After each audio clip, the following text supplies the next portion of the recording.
The weekend doesn't stop here on Sportswire Radio until we say so, and we've got good reasons because tonight our guest is a man that is certainly no stranger to this platform. Although he's made a couple of cameos in the past few months, he hasn't had his own segment in just about 6 months, and it's a good time to bring him back because we've been having a lot of XCW coverage recently. We have an XCW guest coming on who recently debuted in the company. I want to get his thoughts on him.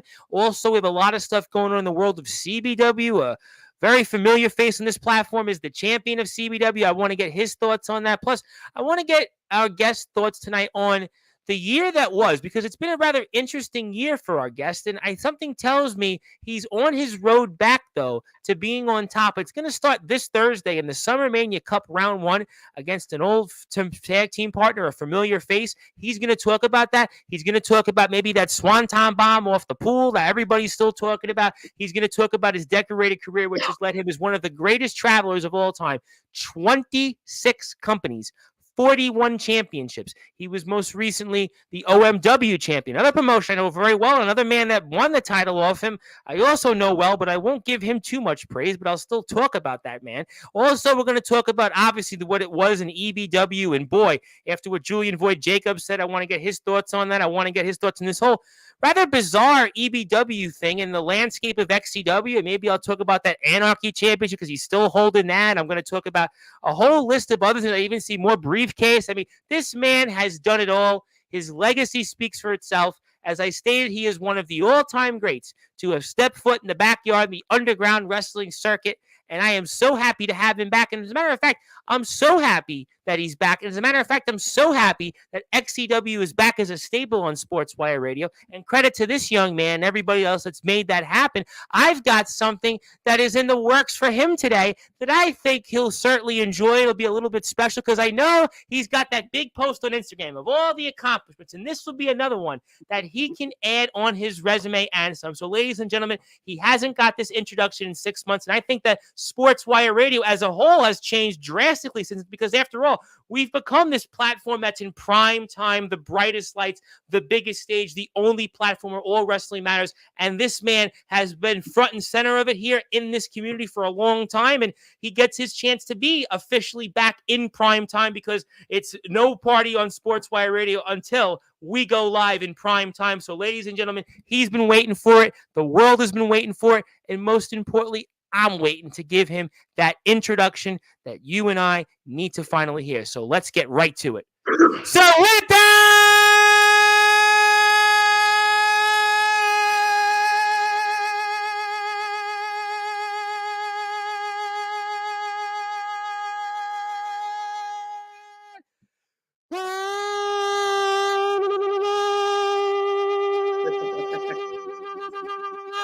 without further ado here on the Sportswire.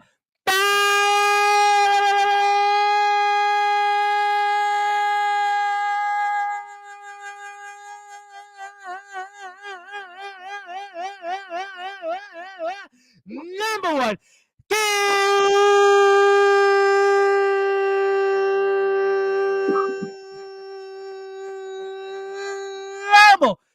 What show?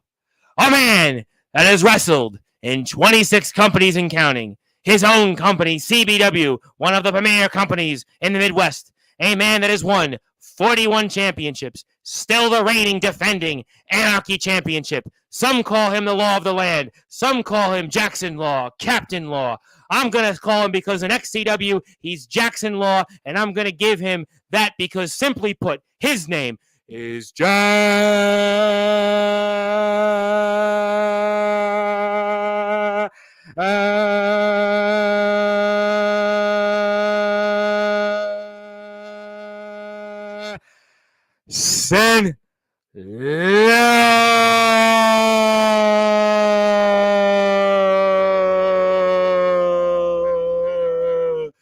The champ is here.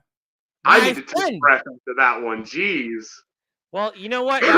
Literally, they call me the Iron Man. I think I've done like 90 nights in a row or something like that. And I've been kind of working on some new intros. Well, the people want it, man. I got to be honest. I mean, it's as red as my shirt on me.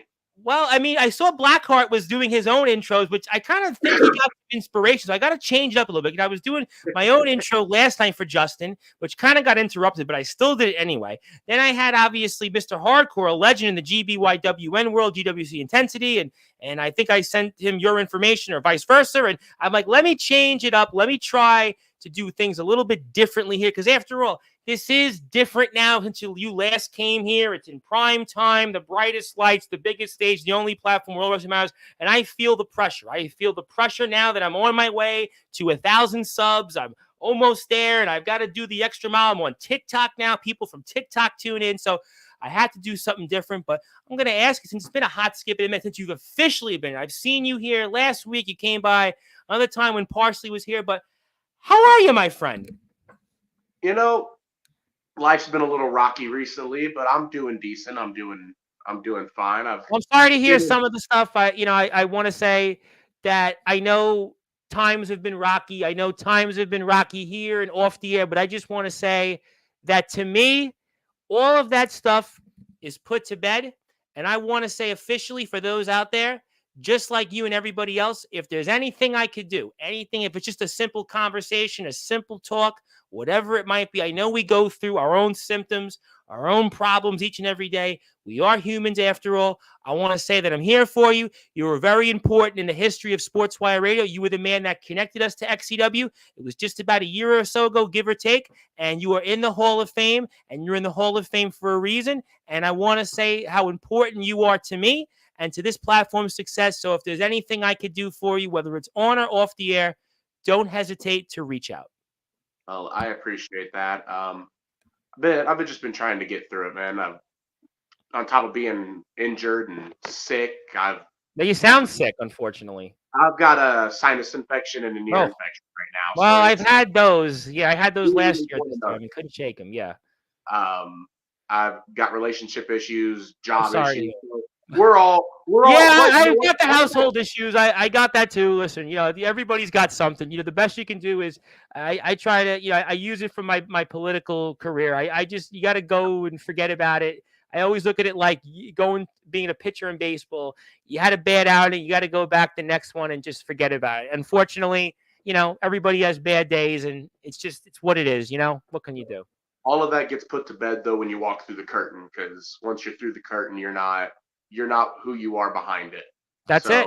It's like I come here, that's it. And, it's what it is. The only thing you can do is take it one step at a time. We're glad you're here. We're glad that, though, we can give you some relief. I already see some comments in there. We'll get to those. But, it's been an interesting year for you. Obviously you came here. You got inducted into the Hall of Fame. I think right before that, you won the EBW championship. And then, you've held this EBW championship for pretty much, I would say, almost the entire first half of 2024. You lose it to Julian Voigt Jacobs, who was here a couple weeks ago. We'll definitely get into that. And EBW's kind of had their own issues, but they were chasing you throughout the first half of the year. But, what was it like holding the EBW title? You cash in, you win it, but you never really were in EBW, and they were trying to get with you, but you kind of found a way every time to get one up on them. So talk to me about how do you feel about this first half of the year so far? Holding the EBW championship for me was wild, because whether people want to call it that or not, it is a world championship. Absolutely. No, listen, it's had some big names have held it. Sure. So when I cashed in on Brogan for that, instead of like ACT for the XCW title at the time, I feel like it was something. I feel like it was something people didn't see coming, which is something you always got to try to do. You always got to try to keep people on their toes and keep them fresh. Holding that EBW championship, though, I didn't have too many run-ins with EBW. They mentioned me here and mentioned me there a little bit, but the majority of my run-ins were in passing, in multi-man stuff. Like I came across them in the King of the Mountain ladder match. Yes. Mitchell Maverick, obviously. Episode of Vortex, I wrestled Brady Branson. Yes. For the EBW championship. But EBW was never really a major factor for me. They always seemed to have their eyes on taking everything from XCW versus. They had a weird, but it's funny you said that, because I kind of think in a way it mirrors your situation, because if I think about it, EBW had a weird year because ACT wins the title late last year emotionally, defeating Brady Branson. We see the tag titles with the real ones. They held it for a while, and then we see the titles change hands. The Outliers get it. Miano Diaz is champ. That was a situation. Tommy Merriman, your old nemesis, gets the title, and EBW, they've been dominant, but then they haven't been dominant. They were dominant for a period when the season officially kicked off at the beginning of the year, and now EBW is basically imploding. They just had a weird year, It's more a matter of who comes in and who comes out of EBW. Like, when EBW came back, it was strong. Yes. Like, it was massive. It had Hayden Vex. It had Brady Branson, Chris Jones. Brady was on top. I mean, Brady was the man. I mean, he was I think he won the most awards in Viewer's Choice, I think, in 23, I think. I'm pretty sure if he didn't, he's tied for most awards, but I should have been most hated. That doesn't matter. All good. We get to the point where EBW becomes more of a nuisance to XCW than a real threat. Yeah, I don't think they were really a threat other than that one show. I think they basically beat everybody in a clean sweep. But after that, it was that's where it all fell apart. And I kind of forgot about it. I kind of spaced on it. But the last XCW Ground Zero. Yes. I was in a title unification match. It was me as the EBW champion versus Miano Diaz as the XCW champion. Go home to Allegiance. Yep. And EBW screwed me. Yes. I had Miano Diaz beat 1, 2, 3. And then at the time, Tommy Merriman and James Cerebro came in and wrecked house. I thought I was getting saved by Fletch and Rob Slater, but that didn't work out for me either. Well, that was maybe you were better off Rob Slater didn't save you, because Rob Slater at this point, I mean, we saw what Justin Parsley did to him. I don't even want to ask you your thoughts on that. I mean, it was essentially what needed to be done. But probably at the end of the day, me as EBW champion, I feel like helped reestablish the championship for people to come after. Right. Like, you had Chris Jones bring it back, and then Chris Jones passed the torch to Miano Diaz and really gave Miano Diaz that thrust into the main event picture he needed. Absolutely. And then from Miano, it went to Brogan, and then I picked it up from Brogan. We had Brogan here when he won that. That was an emotional thing when he won it. And people were like, that was the moment, okay, where XCW could compete. Because like you said, EBW came out like gangbusters, and then Brogan won. And it was like, okay, well, maybe there's some drips there. And then ACT wins the world title from Brady. Then it was like, okay, well, you know what? XCW's kind of, like you said, EBW turns into a nuisance. Other than that, maybe 1 month, I think, where Tommy Merriman joins, Maverick joins. They're probably the biggest they had been. But then right after that, a man you have quite a history with, Tommy Merriman, turns on them and does what Tommy Merriman always does and wins the world title. Yes, and you see that your flag falls because you're probably like, I told you so. I mean, there's a point where everybody has to just snap out of it. And EBW treated Tommy Merriman like he was less than. And me and Tommy have our history, and I'm not going to regurgitate that. On the Summer Mania pre-show last year, before we had that epic street fight that saw him beat me in the bleachers in front of his kids. Super emotional. I'm not going to go there and bring it up. I'm not going to go there. I made a kid cry. But we moved forward to Tommy joining EBW because he thought he wasn't getting what he needed in XCW. But then EBW treated him like he was less than. But Brady Branson kind of called that, like you would have called it, but you were the champion at the time. But Brady Branson basically said to Chris Jones that, and Tommy Merriman and Chris Jones have their own history. And he was basically saying that, like, look, Tommy Merriman's never been a group guy. Tommy Merriman's always out for himself. And that was kind of almost Captain Obvious. And it just goes to show now, doesn't it? Now what did Tommy do? Tommy turned on EBW to go after the XCW championship when Miano Diaz held it. And, of course, he walked away with the championship. So that just goes to show that when Tommy's looking out for himself, he skyrockets. But you were kind of in the middle of this, and you were able to kind of, I don't want to say go under the radar, because you were definitely a guy that's not under the radar, but you were able, though, to hang on to that title for quite a while. I mean, we already talked about the lineage of that. Just Miano gets the title after Chris Jones picks him back. Chris Jones is here next month. He's going to probably talk about what happens here from EBW and XCW after SummerMania. So that's one talk thing. About himself a lot. We're gonna yes, and Brogan's gonna be back. I know Julian Void Jacobs are both here before SummerMania, so I'll save certainly Void in a little while for. But if you think about it, Miano has the title, Brogan has the title, you get the title, in between that, and you have the title for like 5 months. And you did a really bang up job. Not to say you kind of went under the radar, but you were able to kind of bob and weave figuratively and literally all through that kind of EBW, XCW thing to keep that championship, a world championship with quite a lineage. I called myself the elite of the elite because obviously I have the Elite Backyard Wrestling Championship. But also, like, I called myself a real world's champion because it didn't matter who came after me. I defended it with the utmost priority. Whether it was 5 men in a King of the Mountain match, or it was Jesse Justice, or Patrick O'Reilly, or Mitchell Maverick. It didn't matter who came after me. I defended it the best I could. You had some heavy hitters. You mentioned names. Mitchell Maverick. Mitchell Maverick is in EBW. Mitchell Maverick was here on this platform about 2 months ago, and he had a pretty good first half. He was undefeated for a while in the calendar year. You mentioned, again, Patrick O'Reilly. It's a guy that's hung in there. You mentioned a lot of guys there that they would have liked that for their careers, and you were able to, I kind of feel like bob and weave throughout this whole EBW, XCW thing, and keep the title for as long as you did.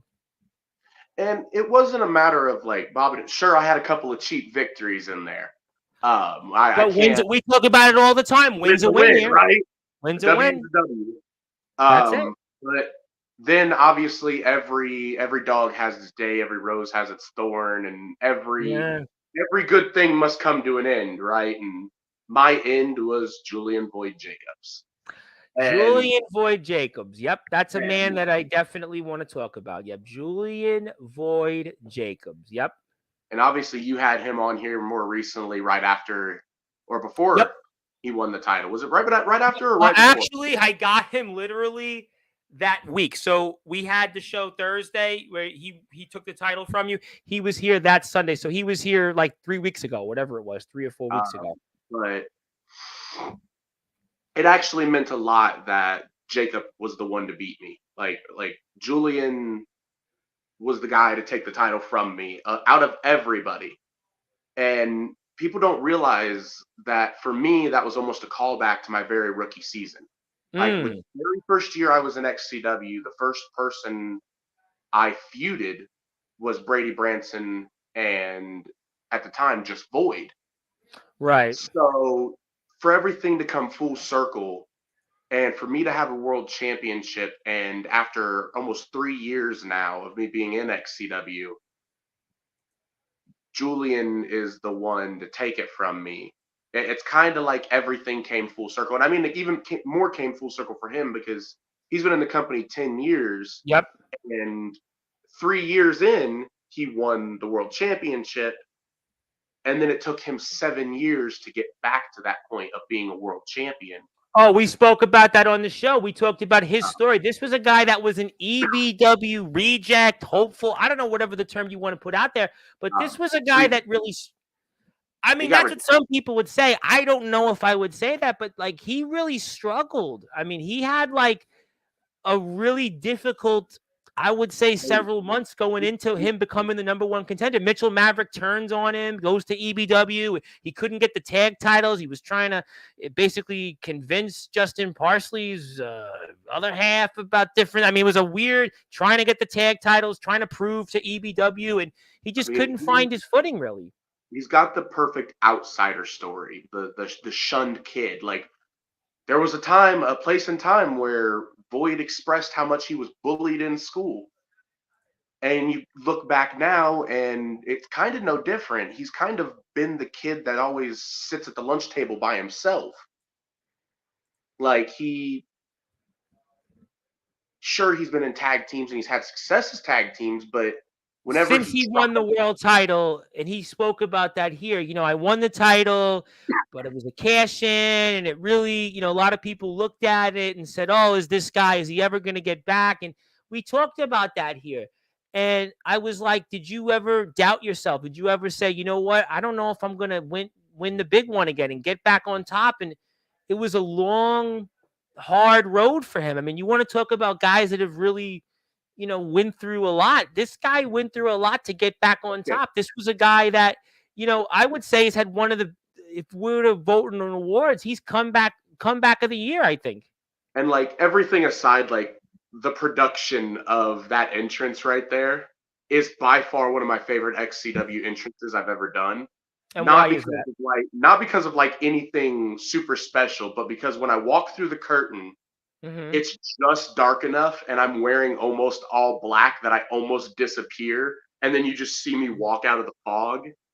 And for me, it's just one of the coolest looking entrances I've ever done. Now, how hot was it when you were wearing that jacket? That's the big question.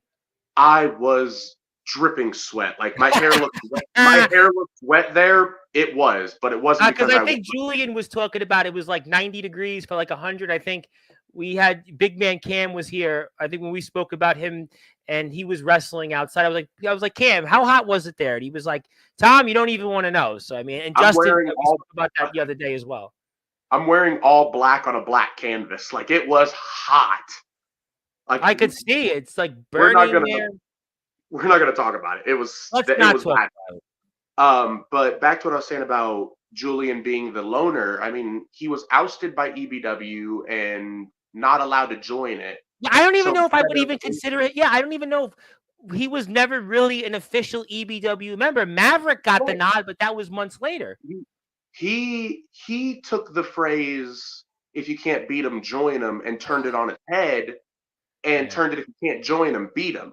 He's got this punk rock story going on. And he was the guy that was the one that was having all that footage that was out there recording EBW secretly. That I think that was more ballsy than him taking the title over you, because that was like something that really rocked not just XCW. I think that rocked the circuit. That Julian Void, I would never have guessed if you would have asked me, Mr. Law, Julian Void Jacobs was the guy behind all that EBW footage. You would have told me Justin Parsley. You would have told me Corey Lee. You would have told me somebody like Jaxsin Law. You would have told me somebody. Listen, Onyx, I would have believed more than Julian Void Jacobs. I mean, there's plenty of guys. He's the goofy, fun-loving teddy bear, right? Yeah, but he's the guy that he doesn't have that personality you would think. I mean, Remy Ravage, I would have threw out there more because I know Remy Ravage. Remy Ravage has that kind of personality, but I'm just spitballing names that I would have said before. Julian Void Jacobs. I mean, he may have gotten a psychiatric degree and his doctorate to practice medicine. But he did go to Southern Hampshire Institute of Technology. Yeah. The technology being the emphasis on that. You pick up a thing or two. You go to cosmetology school, you're going to end up learning how to do hair.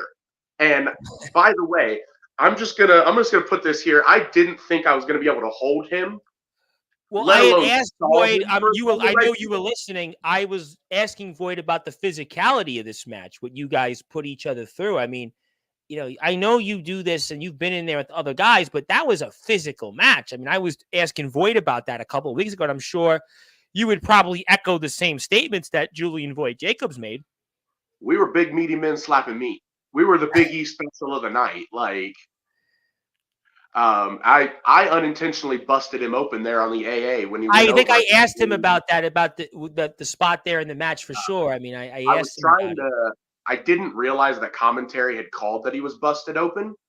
So that spot was completely unnecessary because I wanted to cover the fact that he was busted open. So I threw him into the post to bust him open. But the commentary had already called that he had gotten busted open. So throwing him into the post was almost a moot point just to get to the disaster piece.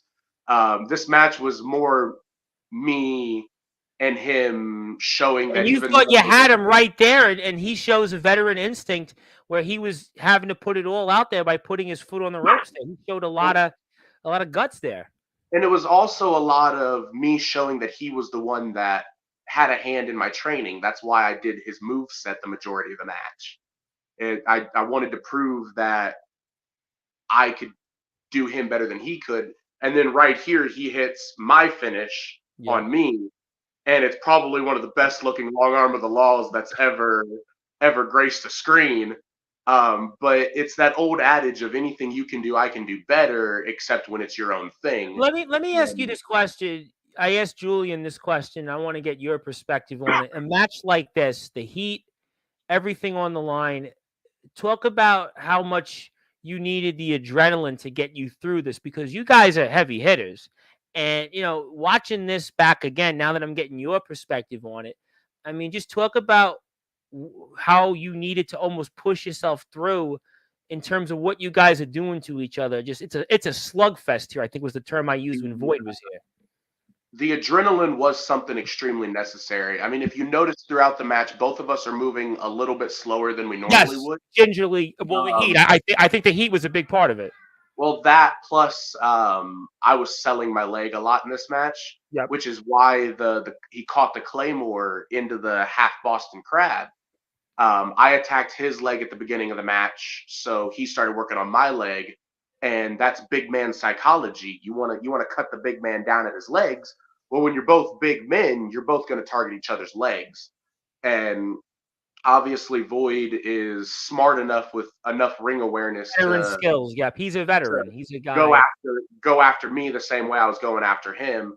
And I hate taking the heart stopper elbow because when I fractured my ribs, it was a double heart stopper elbow from Brady and Void that fractured my ribs.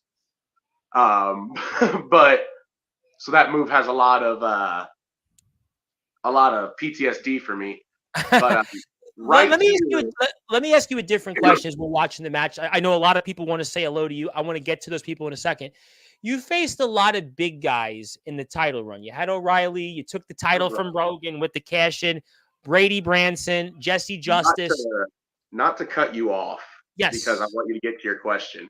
But I did that knee dive right there. Yes, I just saw it. The reason I didn't stand up is because I had re-dislocated my knee when I did it. So and this is the spot where he bled, right? I made him bleed more, yeah. Right. That's why I did the punches, but I stayed down and I did the punches because I knew if I'd have stood directly up, I'd have buckled and fell. It's something that's happened almost my entire wrestling career. Sure. It was an old work injury, but notice he targets the leg still to get out of the clutch. But anyway, you were saying, I'm sorry. So I was curious on this as we're here with Jaxsin Law. Of course, Jaxsin Law is the law of the land. He's a man that's been in 26 companies, won 41 championships, and he is also the man behind CBW. And if you want to support XCW on the road to Summer Mania, you can do that in all these links below. Let me ask you, though, you faced a lot of big men. Jesse Justice, you faced Brady Branson, a well-established name. You faced Patrick O'Reilly. You take the title from Brogan O'Shea. You talked about Mitchell Maverick, and then you got Julian Void Jacobs. What makes Julian Void Jacobs stand apart from those guys as to why he took the title from you? Honestly, work and dedication. People like Jesse and Pat, they have their moments where they're decent in the ring. They can do pretty much anything, but Patrick, I think, seems to be decent at times. I agree at times. Not to completely take a crap on either of them. No. If you watch their wrestling, they're typically in certain areas and certain spots. I think Patrick would be labeled as a certain type of wrestler in the company. Whereas, look, to put it bluntly, not to be the asshole, but I like Patrick, but Patrick bumps on his side for most of his moves. He doesn't take a proper back bump. Gotcha. So Patrick excels in the hardcore division, in the tag team division, because there's implements that can be used to help recover him if he's much like Jesse. So what I think you're telling me then is Avoid is more or less a guy that he's enough where and we're seeing the match kind of end here with versatility and his ability to kind of use his psychology from the degree and also his ring awareness to be able to help benefit him to find a way in these matches to hang in long enough and to be able to get on top and finally supplant you as EBW champion. Let's say you can put Void in just about any circumstance and you'll get a good thing out of it. Whereas like Pat and Jesse and Mitchell, like I see them working the best in hardcore tags where they aren't necessarily the focal point of the match, but Right. they still have something to put into the match. And that's not taking anything away from them because they put in their own level of hard work and their own level of dedication to themselves, the character, and the brand.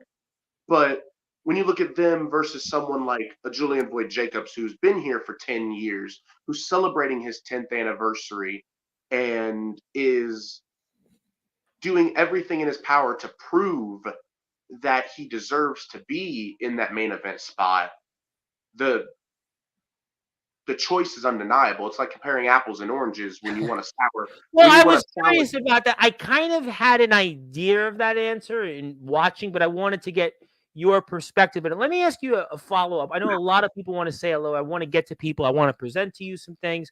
But did you feel a lot of pressure holding the EBW title, especially as we were getting closer to Extreme King? We had Unlimited Violence and on this road to SummerMania. Did that at all affect you or impact you the longer you Yeah, held on to the title?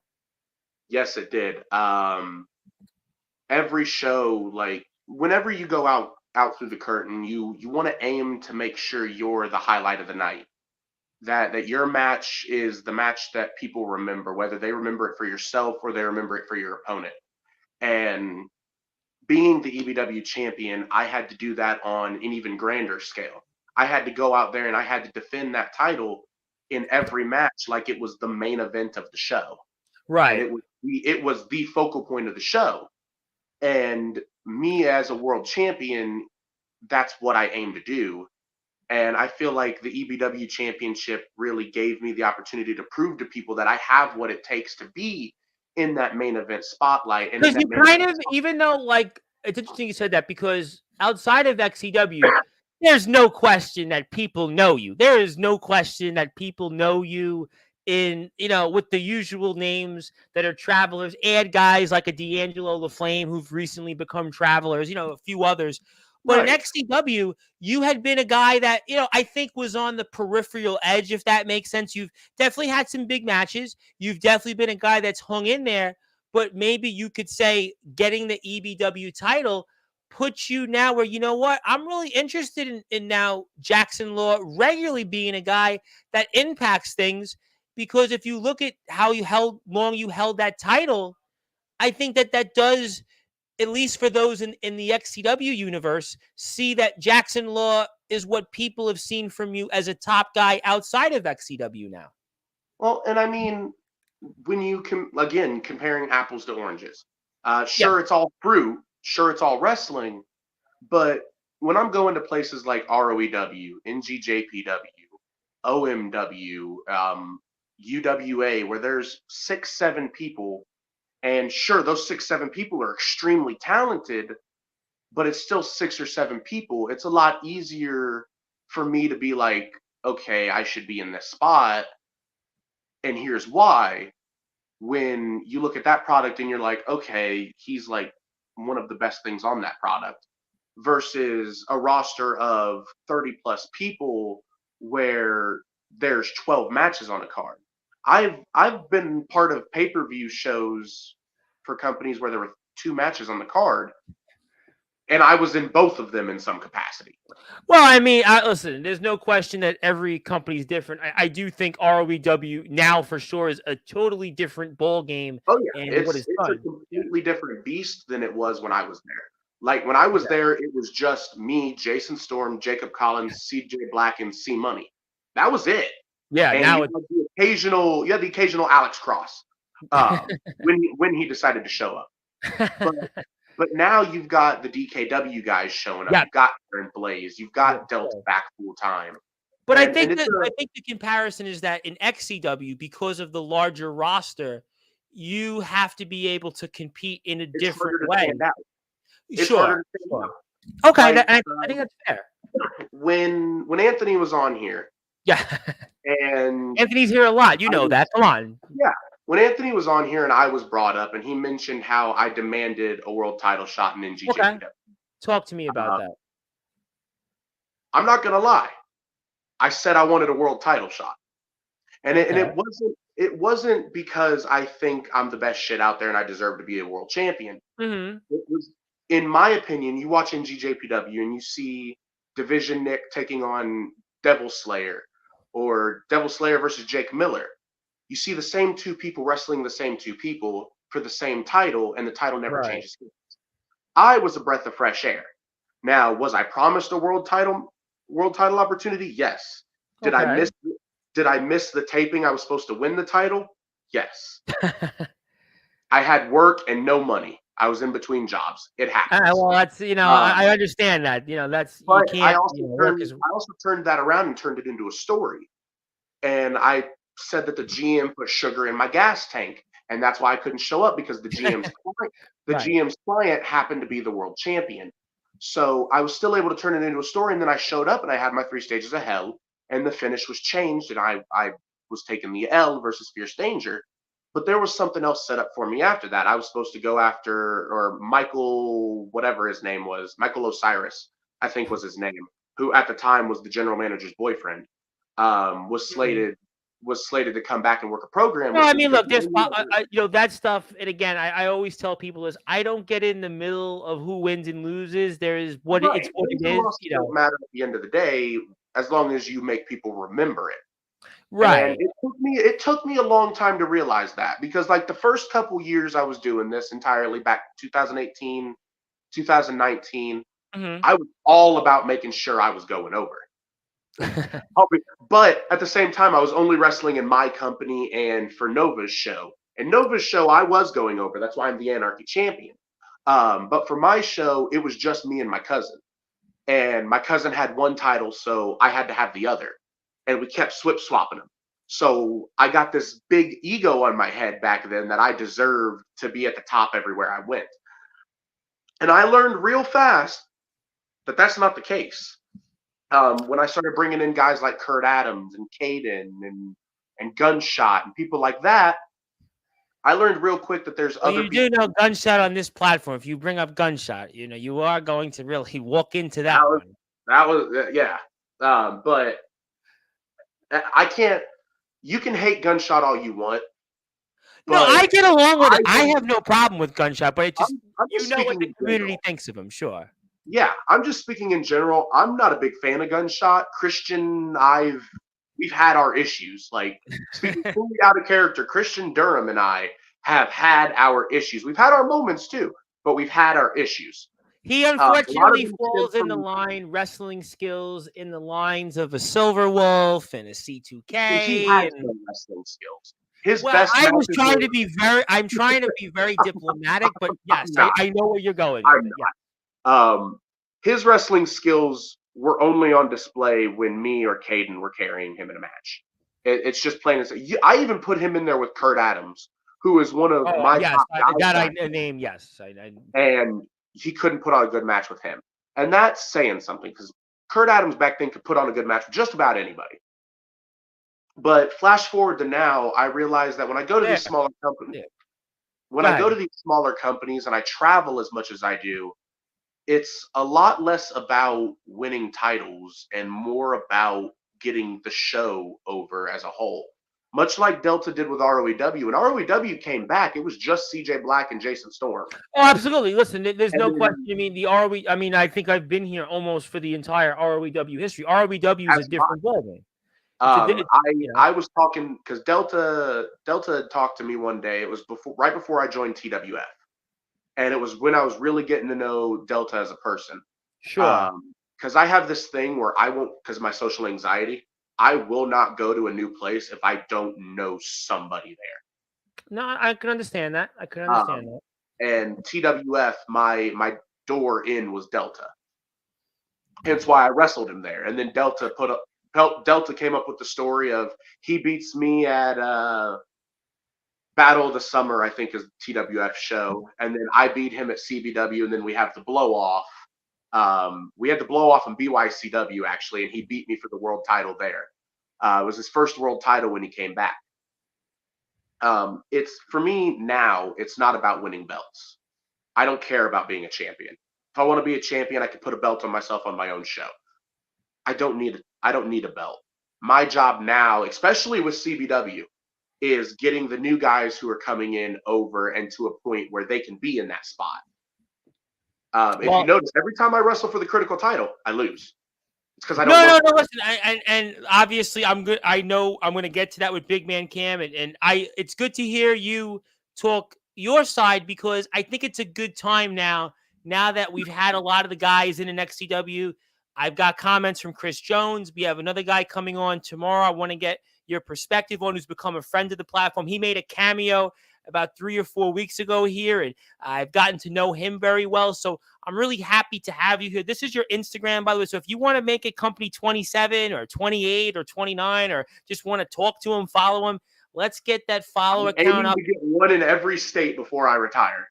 Well, you know what? I mean, let's build the follower count up because your ratio is like way the other side. So we got to balance that out, because everybody now is asking me, well, how do you get your following up? All of a sudden now I've become like this social media guy. So I'm trying to tell people what they need to do is, well, you're back here, so you're going to get some followers off that. But let me get to some comments, and I want to say hello to people out there on the Promo Wrestling Federation page. Zilla is here. Zilla says her usual comments. She respects everybody.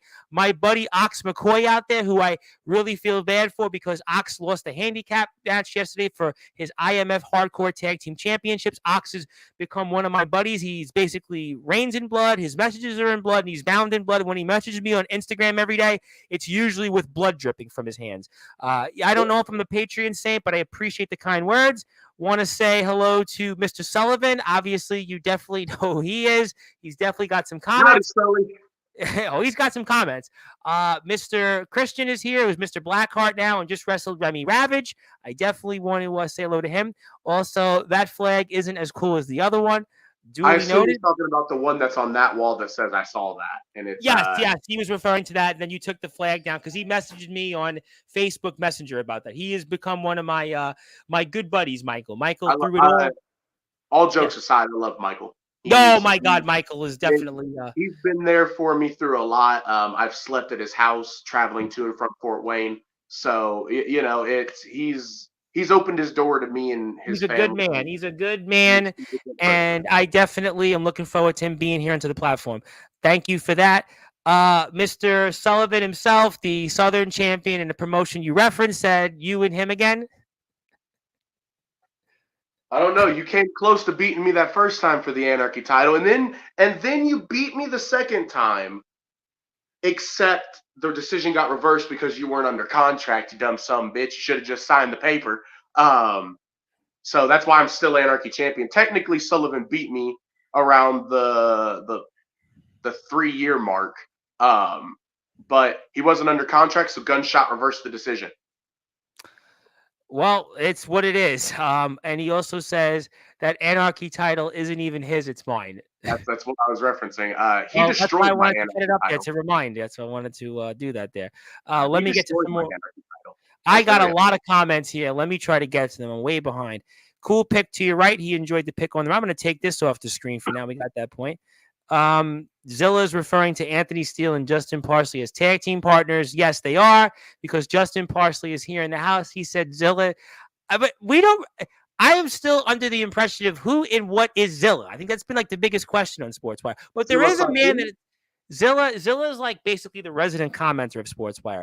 But I do want to say hello to a man that obviously has some choice words for you, figuratively and literally, Mr. Chris Jones himself.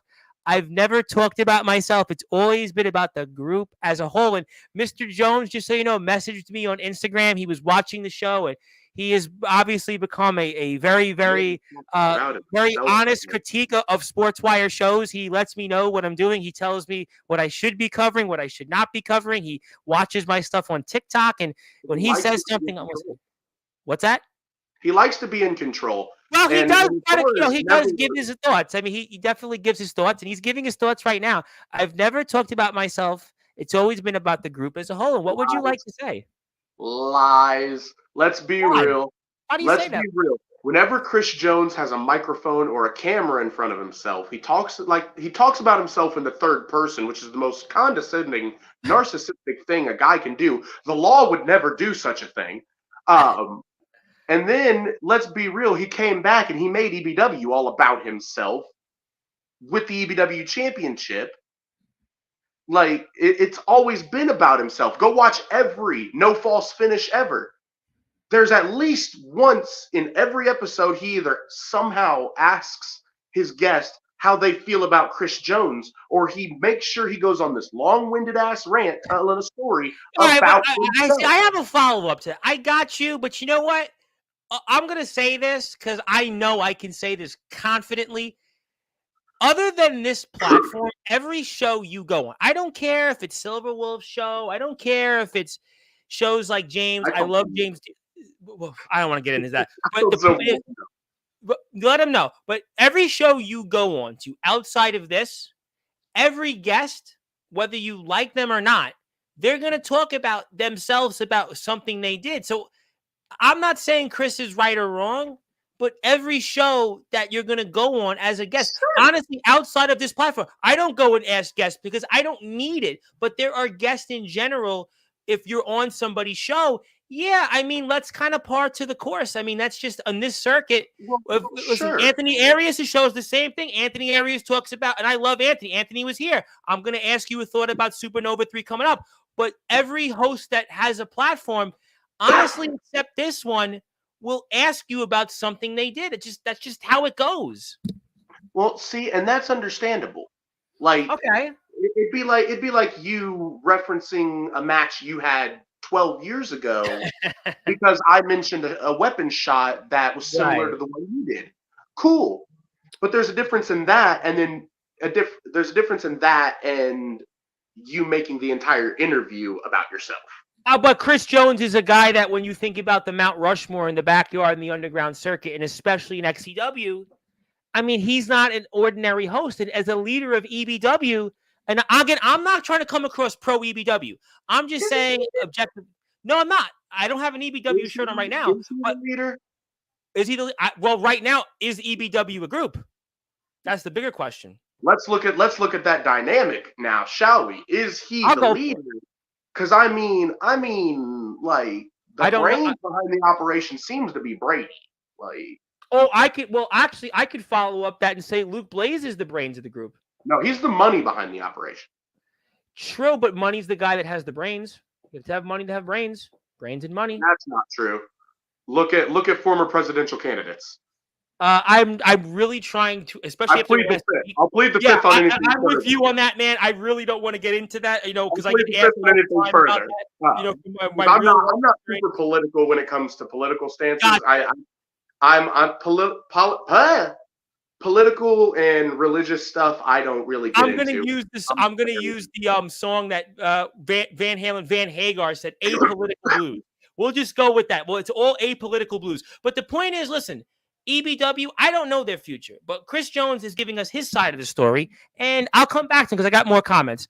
Hey, Law, got 2 words for you, bean soup. Yes, Michael loves his bean soup. He always works it in XCW segments. Yes. He has a couple bowls of bean soup that he has to deal with a day. So I actually knew a guy that liked bean soup, and we would go into a bar and eat room for hamburgers, and he'd order bean soup, and I would be like, huh? I don't like beans, so. That makes 2 of us. But Mr. Jones would like to say, I got Tommy the Man Merriman a title match for wrestling. Hunter also for information. Mr. Law must not really listen when I have spoken in the past. That's what I did listen. Actually, I remember when Chris Jones had an open mic in the ring in the garage, and he talked about he could come back and have a 5-star banger with me. Now, all I'm saying is I may have cost him his job back at Allegiance. Right. A couple of years ago. Mm-hmm.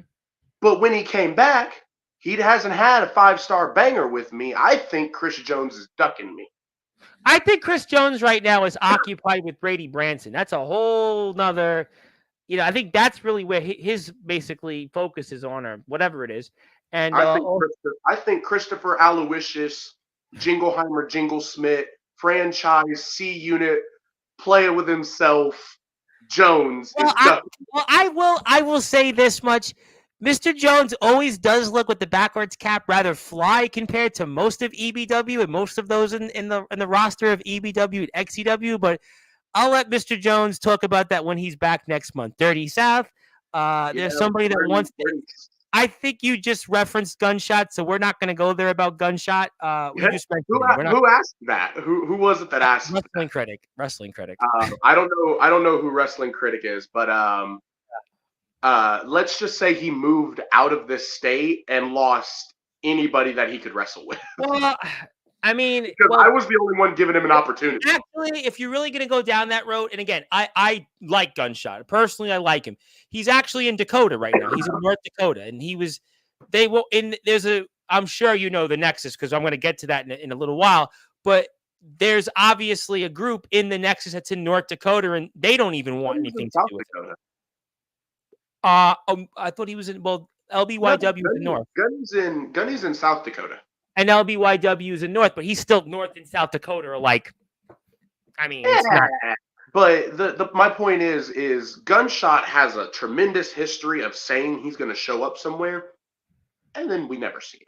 Well, he talked about wrestling Aaron Blaze on an Instagram Live. That's why I don't want to talk about him. You had my Instagram up earlier. If you scroll down, there's a video of me standing outside cutting like a 7-minute promo. Yeah, I can bring it up. I completely destroy Gunshot. Like, I think I saw it, and I really don't. I haven't had you back in a while, and the last thing I want to do is spend time on him. Yes, I see it here. Yes, I see it. I really don't want to bring him up. Oh, well, that's someone on ITK there. Yeah, I know him. That's why I didn't like it. That one was. I like that one. I don't remember it, but I really don't want to show Gunshot videos. I was gonna say, I'm pretty sure I was calling out Jack Delta for a BCW championship match that never happened. You said outside?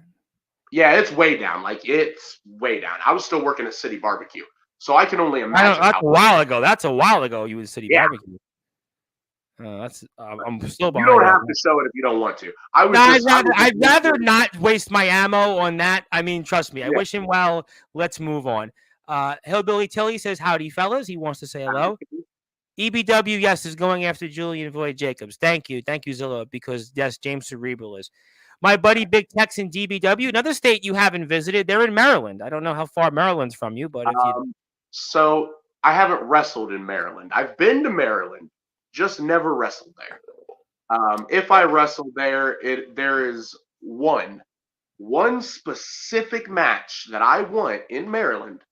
All right, tell me who it is. Who is it? Who I might know?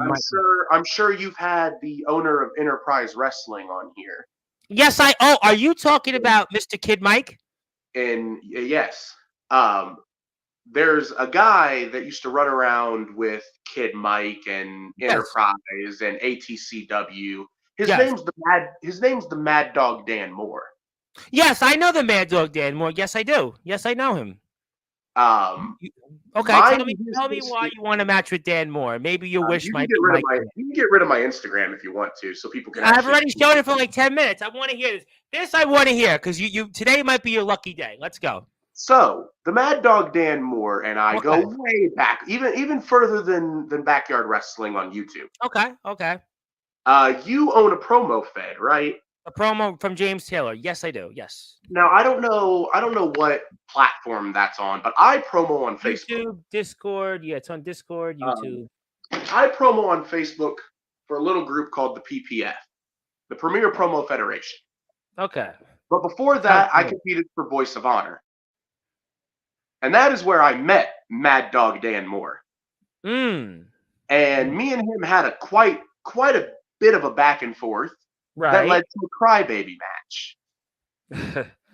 Famously, I think of a crybaby match. I think of Razor Ramon and the 1-2-3 Kid. There you go. We're not going to talk about the promo I had to cut after I lost the crybaby match. Gotcha. But going forward, I went to Maryland to visit with some friends and happened to meet Mad Dog in person. Now, at this time, me and Mad Dog were a tag team in the promo world known as the Canine Unit. Okay. And we were the PPF Tag Team Champions. You talk about the 41 championships I've won in Backyard. There's Correct. way more. There's way more than that in promos. I don't have a list anymore. I stopped keeping track. That's not me being cocky. I just genuinely lost track. I have the list somewhere. It needs severely updated. But anyway, Mad Dog decided to cost us the tag team championships by demanding I promo in a certain location. And that location happened to be an echoey ass washroom, which cost us the tag team titles. And after that, I would go on to whoop Mad Dog Dan Moore's ass in the promo world a couple times. But every time I see this guy, every time I see him, this guy's like, "Oh, you need to come out and have a match. You need to come out and have a match." Well, when I went out to Maryland, he went with me to the YBW yard for UAW Brutality, where I would wrestle Aaron Blaze. Right. If you notice who the referee is, it's the Mad Dog Dan Moore. Now, the Mad Dog Dan Moore is a man I actually do know. You are in luck, sir, because this is a man I know a little bit about. And Enterprise Wrestling's most recent show was in West Virginia, still at Rocky's Pizza in West Virginia. And Kid Mike, the proprietor of the company, is actually somebody that messaged me on Facebook, I don't know, 2 days ago about something completely non-related to wrestling. So you might be in luck with that one. You might be in luck.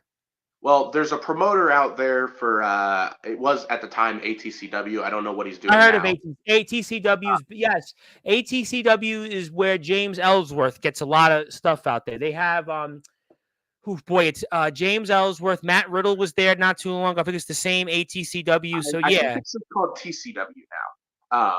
But I don't know for sure. Don't quote me on that. But their promoter's name was Michael Black. Yeah, I know Michael Black. Yes, I know him. I had pitched to Michael when I was still traveling all across the world, all across the country, I should say, to book me versus Dan. I wasn't going to make him pay for my tickets. I wasn't even going to make him give me an envelope. I wasn't going to make him pay for gas or anything. I didn't care. Right. You just want the match. I wanted the match. And I got told, why would that work? It wouldn't sell tickets. Who would care? And I'm like, I think, considering the fact I know a lot of people in the Maryland, Pennsylvania, West Virginia area, that I would have sold tickets just by promoting the event. And especially some of the promo people would have come out to watch me whip Dan's ass. But, that's neither here nor there. Well, you know what? I will certainly see what I could do. You have my word. I will certainly talk to Mr. Mike himself. Mr. Black, I don't know as well as Mr. Mike. I will certainly see what I can do. I am in agreement with you that sometimes these indie feds do not understand social media, and the engagements actually does sell tickets and does bring followers to your company, because a lot of that people don't understand. So I will certainly put the word in. Big Tex, though, is sort of a part of Enterprise. He's more a part of DBW, and that's in Maryland also. So I don't know who you know there, but that's one company he works for, and that's owned by this guy, Mr. Judgment. I'm sure you've heard of Mr. Judgment. I've heard the name a time or two. Yeah, everybody has at this point. James Taylor's in the house. How you doing? Want to say hello to my buddy, Mr. Darkron himself? No hello for me, James? What the hell? Well, you didn't. I got to read his messages. He might have said hello to you. There's a lot of messages. Also 10 years and trying to prove his, and he gives you a funny emoji. So Hillbilly's just having fun, because Hillbilly watches all of my shows and he's here Friday. But Mr. Jones, let me get to Mr. Jones, because he's more important. Should always give your all. In this particular case, he's more important. Everybody's equally important. Should always give your all and treat every match like it's the main event. 100%. And I said that earlier. I don't know. What's the issue there? I'll come back to that, I suppose. Mr. Sullivan called you a paper champion. Not sure. That's not paper. You tore the paper one up. I see. Zilla doesn't have a problem with Gunshot. Thank you for reaffirming that. Jason Storm, who's a champion now, and he's the ROEW Midwestern champion. He's certainly been a product of the DKW champion. But he said it's the ROEW Midwestern Championship. He, of all people, should not be naming anything after the Midwest. And if you Well, know, you know. well, I Jake, mean, he's said that he blames everything on the creator, and he put I'm JX. the Midwest mastermind, okay? Well, You, I mean, sir, are not a man of law just because you took JX to court. do you like the new attire that Jason's had? Do you like the bald head now? Do you like the new look he's had? I mean, he looks like maybe He JX is the looks like creator. how you grew up. We're He gonna looks like search. the giant. He looks like the giant Alaskan bullworm from SpongeBob. Somebody else said Alaskan. I forget who it was. I don't That was remember. me. I did it in the Okay, you, comments. you did that. Okay, there you go. Yes. Jason Storm is having problems with James Taylor and says he might dock him for his comments on pay, I suppose. I will Um, say, as far as CBW went, he never gave me a problem as an employee. He always did what I told him to, even when he accidentally got hit in the head by a chair. We're not well, going to talk well, about he's had that. a lot of things, but I won't say them on the air. Michael loves you. We love you too. Also, Scylla respects everybody. I appreciate that. James, my contract is locked in. Let me come back to that. But Mr. Jones wants to say Mr. Law has made strides outside the show and helps a lot. So kudos for that. Helped with something last show. So respect for that. Okay. So Mr. Jones is obviously giving you definitely now some more praise. Maybe it's just what he does, and that's fine. Jason Storm's line here is funny. Zilla, you may be a parasite, but I respect your view in BYW and myself. I still want to know who is Zilla. Don't worry, I got my attorneys looking into this fraud of a contract. Let me come back to Mr. Tilley. So I take it your gimmick is based around law enforcement. If so, you definitely fit the character. Thank you. I think it's a thank you. And Hillbilly is the general manager for the Alliance Wrestling League in beautiful Gadsden, Alabama. I don't know if that's another company on your radar, but It actually is one that has been on my radar for a little while because of a certain cousin of CJ Black. Well, that's interesting because they had their most successful show in their company's history, Endgame. They're in an arena now, and they're definitely a company that's growing. And that champion now seems like he's turned over a new leaf. And I'll certainly guess that would be ADT you have an eye on. Yes, Ah, 100%. interesting. Well, I'm sure he'll be back on Sportswire, and I'll take that. Michael says he's a bean. Aaron Blaze wants to say hello, and also destroying gunshot ain't hard. That's why I don't Touche. really want to give credence to things like that.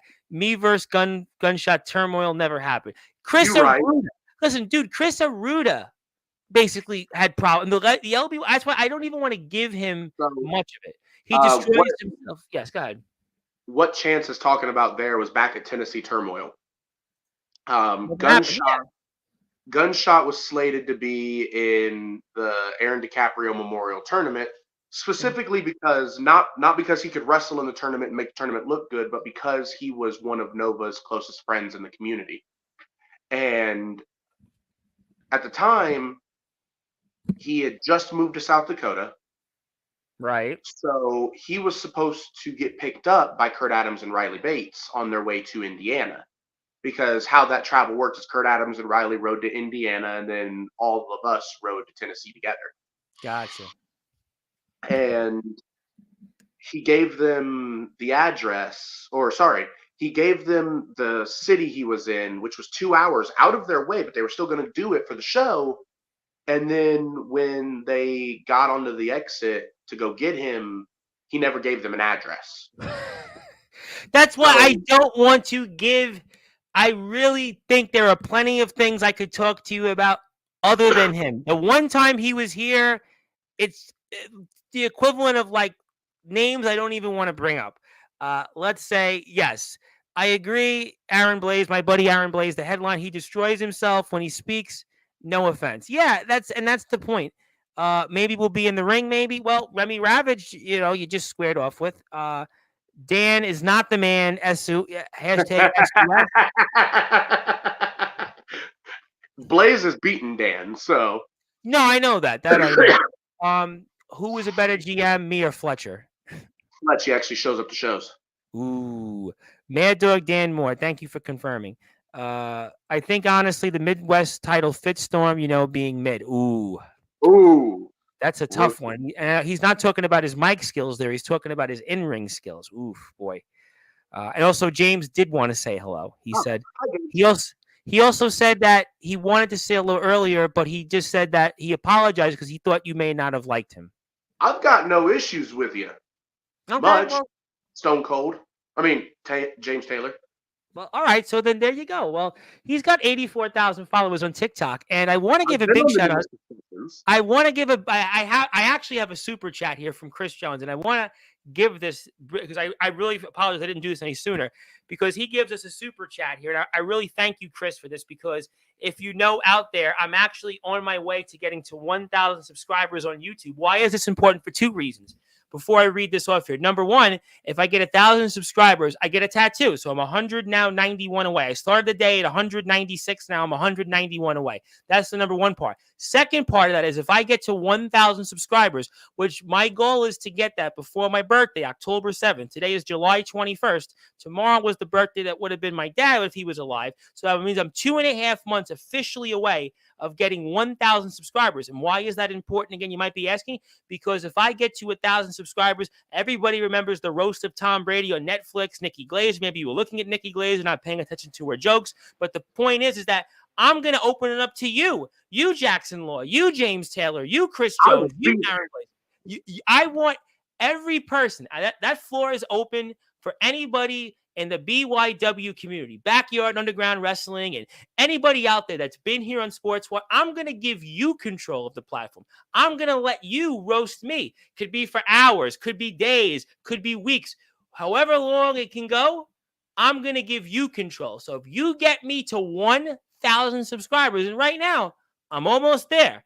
I'm getting a little closer. I'm inching closer and closer. And it's really because of you, the people. You've put me here. You've taken me from a guy that might have got last year at this time, one person, two people watching, other than maybe when James would come on here or Jaxsin would come on here or Justin Parsley, to now where you've built it. I'm here every single night. So I want you to help me get to 1,000 subs. I'm going to give you back the platform that you've built. So I just want to put that out there. And also, Mr. Jones is going to be here not only after September 5th, he's going to be here September the 6th. Chris Jones makes his long-awaited return live to Sportswire Radio for the first time, and at that particular moment, 7 months, Chris Jones makes his return. Thank you so much for that. I really appreciate that. I appreciate you, all of your support, all of your oversight over the past year plus, and I can't wait to see you. Let me get to some more comments. JWF. JWF's not done. JWF is never going to be done. not until Jacoby turns 19 or 18. I mean, JWF can only exist so long as people have kids to do it, because it's never been about us wrestling the kids. Right. It's about the kids having fun and family time. And if you notice, Patrick O'Reilly's kids in there, Tommy Merriman's kids in there, but without them, you can't really. Well, Justin Parsley had another kid, so Justin Parsley's kids, I'm sure, will be there if he wants. But with that being said, the Monster Jacoby hasn't gone away. The Monster Jacoby's been doing things. He was in Extreme King last year. I know, and Jacoby gets the most views of anybody out there. I mean, Jacoby's the one. He's Mags Mikkelsen's broadcast colleague on CBW. Yep. Co-commentator. And that's the CBW link there. And Aaron Blaze wants to say Storm has mic skills. This is new info to me. Well, I mean, look, I'm not going to go there. Obviously, when Jason's been here on Sportswire, you can decide on that. Jason will be back on Sportswire. I say thank you for that. I want to pitch a match with Pat, and I just to tell it to yell at our kids. All right, that's a good line. I want to talk to you about CBW for a few minutes. I want to come back to at the end about XCW. I want to talk about Big Man Cam. He's your champion. He's become a staple here on Sportswire Radio. And what has made Big Man Cam such a force here right now on this circuit? XCW, he's the New Age champion. ROEW, he's had some success. He was a huge part of Summer Bash. He's maybe the one guy that kind of towers over the likes of Omen Black and Soldier GP. You certainly have history with them. And what has made Big Man Cam the CBW champion and one of the now I would say right now one of the biggest forces, because he's figuratively and literally as big as Bigfoot. He's got like a size 37 shoe, and he's also a TikTok influencer. He checks off all the boxes, kind of like a James Taylor almost in terms of his popularity on social media. I mean, what has made Big Man Cam the man right now in CBW? At least CBW wise, it was a lot of circumstance. Mm-hmm. But he's outproven everything I've wanted him to do. It's no question that there's a certain group of people who are no longer on the show as regular talent where they were last year. Like you're missing your Jason Storm, your Jacob Collins, your Jack Deltas. Um, and Big Man Cam came in with that crew of people. I'll put it bluntly, without Jason Storm, I would have never met Cam. And now Cam came in, and his first feud was Collins. and if we're pulling back the curtain, at least CBW wise, because I can't speak for anywhere else, if we're pulling Sure. back the curtain, Cam was not supposed to be in this spot right now. He's going to be in that spot, don't get me wrong, but he wasn't supposed to be in that spot yet. There were some circumstances with Jacob and Jason and all of them where they had issues of their own where they couldn't show up as regularly and as dedicated as I needed for them to be the world champion. So Jacob actually took it upon himself to come and finish his story out with Cam, which is one of my biggest compliments to Jacob, because that's extremely professional of him to do. Because you've got people who go to shows, win titles, and then just disappear and don't at least drop the title, at least show up and put someone else over and pass that torch. Well, that's based And off, going even, the concern about Bret Hart was, he was the champion, and, Vince McMahon, some would say did the screw job because he was concerned that Bret Hart, despite what he said, could walk in and keep that title and show up to Nitro and like right. Medusa did and throw out the title away. For me, it was never about wanting certain people in certain spots. Because if I'm completely pulling back the curtain, right now the critical champion is supposed to be Jason Storm. Plain and simple. I was trying to tell the story where Jason kept losing. Every time he had a world title match, he would lose, but it would be in some sort of fashion where he had a reason to keep going after the title. The foot under the rope, me accidentally hitting him with the chair. The first one was me accidentally hitting him with the chair. That's when he got the opportunity again. His foot was under the rope. So then we did the triple threat match, and Nico pinned Jacob, not Jason. So Jason had another opportunity. They did the back alley brawl. Nico gets hit with the car. Corey Lee cashes in, costs Jason yet another opportunity at the title. What was supposed to happen is the title was going to be on the line in the Rumble. Jason wasn't going to win the Rumble, but he was going to come up secondhand. Like he was going to come up in next to last place, which gave him a reason to go after Corey Lee, because Corey Lee would have still been the critical champion into Bound for Destiny, and the main event of Bound for Destiny 3 was supposed to be Corey Lee and Jason Storm, with Jason taking the critical title from Corey Lee. Obviously, Jason messaged me enough of ahead of time and told me, hey, not going to be able to make it back out for any more tapings right now. I got stuff going on. It is what it is. He gave me enough of a heads up that I could rewrite. So I rewrote to Jacob winning it in Bound for Destiny in that same story, and then Corey Lee didn't show up.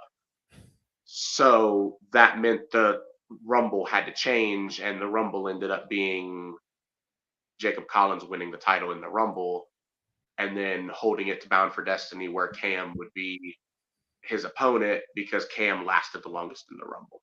Right. That's something that not a lot of people tell in wrestling, is the story of having to change things on the fly. Sure. I had CBW completely written out up into Bound for Destiny this year with a completely different cast. Bound for Destiny 3 was supposed to see Jason Storm versus Corey Lee in the main event, Desmond Cross versus Aaron Blaze for the Genesis title, the Stimulus briefcase match, which Jack Delta was slated to win. And then Jacob Collins was going to win the Wild West title and be a force to be reckoned with in the Wild West division until I could move him into spot for the Genesis. At the end of the day, you have to change things on the fly as a promoter. Shit happens.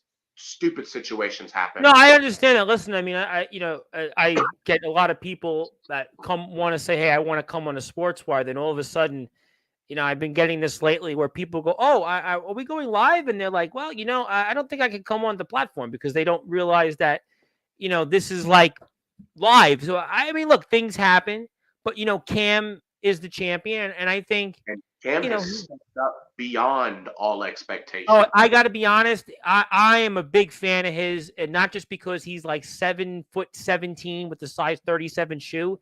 He makes Rob Slater short. It's funny you said that. I think I said that on one of these shows the other day. Rob goes, "Oh, Rob Slater, he's as tall as a glass of water."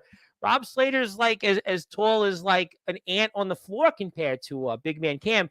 But no, I got to tell you, he's got charisma. He's got the ability to connect.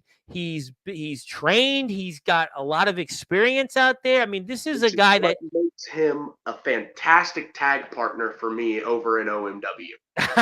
Because ever since I came into OMW, I've been battling the Blackheart Club with Mikey Blackheart, or as I call him, Mikey Nitro, Prince or as I watched. It's funny you said Mikey Blackheart. I just watched one of his matches with like Jake Matthews from years ago. He's been around a long time. I think there's like 4 or 5 Mikey Blackhearts, but Mikey Nitro is I call him the Nitro Kingdom because that's what they were for my show. So Mikey Nitro, Prince and whatever the. But I'm pretty sure the one that I'm referring to is the one that's OMW because I think he was brought up on here. That's why I brought him up. But I've been feuding them since I came into OMW, alongside feuding Monoxide. My first tag partner was JT Ford. I turned on him because he kept doing shady stuff behind my back. The next tag partner was Aaron Blaze, and well, he's here in the chat now. We'll let you know. My buddy's here. We hated to be the headline, or hated because we were the headline, but the outspoken got outspoken at Rev 4. And then now Big Man Cam came to my rescue when there's 3 of them. But when you got 3 of them versus 2 behemoths of a man, like, is he the biggest man that we've seen like in this circuit? I'm really trying to scratch my head. Are we talking height or weight? Height. I was just saying, because height-wise, he might be there. If he's not, he's right up there with the biggest. I feel like he might be there. Weight-wise, oh, wait. I mean, listen, we have some people in XCW, unfortunately, that would fit that. So I'm not going there with the weight. But in terms of height, I think he has to be the biggest man in this circuit. I mean, think about it. He's like, what, 6'7"? Look, for real. I think he's because I have to look up to him, which is weird. I don't look up to many people. Yeah, I think he's taller than Steel. 6'5", 6'6". Like, I think Anthony, he actually towers. Anthony will correct me on Wednesday's show, but I'm pretty sure he's taller than Steel. And Steel is actually one of the taller guys in the circuit. And Big Man Cam, I mean, he's got to be 6'6". I know Cam is going to correct this. I'm 6'3", and Anthony has an inch on me. So I knew that. Anthony would remind me of that when he's here Wednesday. So I mean, I'm just saying. But I'm serious, and that's what I think makes him so. I think different. There's something about him. He checks off all the boxes. I got to be honest. This guy is got, superstar written all over him in any promotion he goes to. This guy, I got to be honest. I've had him on here like 2 times, maybe 3 times, and he comes on here in different spots. This guy, I got to be honest. I don't know whatever the promotion it is. This guy, wherever he goes, this guy, he brings something to the table. He grows and improves wrestling-wise every show, too. Because when Cam came in to CBW for Restoration, he was a little rough. A little rough around the edges. What do you think he's going to be? Not rough? He had the fundamentals, though. Well, he's got 2 years training experience. He's trained for 2 years. I would think he's got more fundamentals than Gunshot. Hello? 100%. Hands fucking down. Um, uh, this empty bottle of Propel has more fundamentals than Gunshot, I but got that's a very low bar to try to compare him to. Cam came in, and of course, like normal, I put the new guys against myself because I want to see where they're at, what they can do, British what promoters have done the same what philosophy. I I can get that. I what get I that. can like where I can put them and know they excel at. And I'd be stupid to not put that big of a guy directly into the heavyweight scene. Like he is, and he deserves it too. The amount of work he puts in when he gets here in the morning, and if that ring isn't started to go up, he's out there getting it up the moment he gets here. Like Yeah, I got to be honest. He speaks to me. I will tell you, he has become one of those guys. We talked about Chris, where Chris will message me and Chris will talk to me. He is another one of these guys because he goes, Tom, I see you up 24 hours a day. I just wonder, you want to talk? Or, yeah, Aaron's become that. I've called him at 2 or 3 in the morning and just Dude's up. shot the shit for the shit of it. He was on TikTok at 2 a.m. the other day, just talking live. I mean, he's just a guy that he just like, He's just a guy's guy. That's it. That's it. Yep, absolutely. But like when Cam, Halen, and Holden first started showing up to CBW, they would only show up on Sundays. But Cam was given the opportunity to wrestle for Vortex, for XCW, and Cam wasn't even on the roster yet, and he showed up earlier than some of the actual roster. And it was me, Halen, Holden, and Cam out there putting that ring up at 8:30, 9 o'clock in the morning when those three aren't even on the roster. Now they are. For And me, by the way, Holden, he's going to be here live tomorrow night, 10 o'clock. Those three have come in and put in the most amount of work in the littlest amount of time possible. And people will shit on me for how I book and how I promote. I wasn't mute to the point when Anthony was on here talking about I bring people in to put myself over. I don't bring people in to bury So them. tell me your I have you here. Tell me what happened. There's been people who have come in, and yes, I've been like, story-wise, I should probably win to move on to this spot. Okay. But 90% of the time if I had a win-loss tracker in CBW, I think I have the most losses in CBW right next to Gordo. Like I put people in positions where they deserve. Mm-hmm. And one of the traveling guys, I'm not going to name names, one of their biggest complaints wasn't necessarily that I didn't put a title on them, but their biggest complaint was that they kept showing up show after show after show, and they had nothing to show for it because I didn't give them the win when they wanted it. Okay. Well, I am in the mindset of, yes, I could put you over for a title right now and probably get the views from putting you over for a title. But I'm of the mindset that if you win a title without the story to back you winning the title, then your title win means nothing. Okay. That's fair. I have a lot of comments. I want to get to them because people want to talk to you, which I kind of thought would be. People want to come back. Okay, then I got that. Aaron has a follow-up. CBW, spoon-shaped Squidward. No, I think he's talking about SpongeBob there. No shade, just one of my bras. Yeah, I think he mentioned that second to last time here. Bound for Destiny, you corrected yourself. Not going to lie, when we had Law over for YBW, was all put together last minute, so have to give him his due. I do get that when to change stuff, so he wants to put that out there. Want to say hello to ATK? That YBW taping was fun. That YBW taping was fun as hell. People asked me afterwards when they watched footage of YBW why the hell I went out there, because it's like it's tarps on the ground with a dozen masks. Yeah, but they have, see, I would take a different take on that because they have over 1,000 subs and people seem to watch their product, And it wasn't, when me say that, it's not me knocking that. That is what other trust me, I hear the footsteps. Trust me. I wanted to make it clear for anybody listening. No. I at this point, there's a lot of people out there in the world that talk to me about the backyard and the underground wrestling circuit. So it's all good.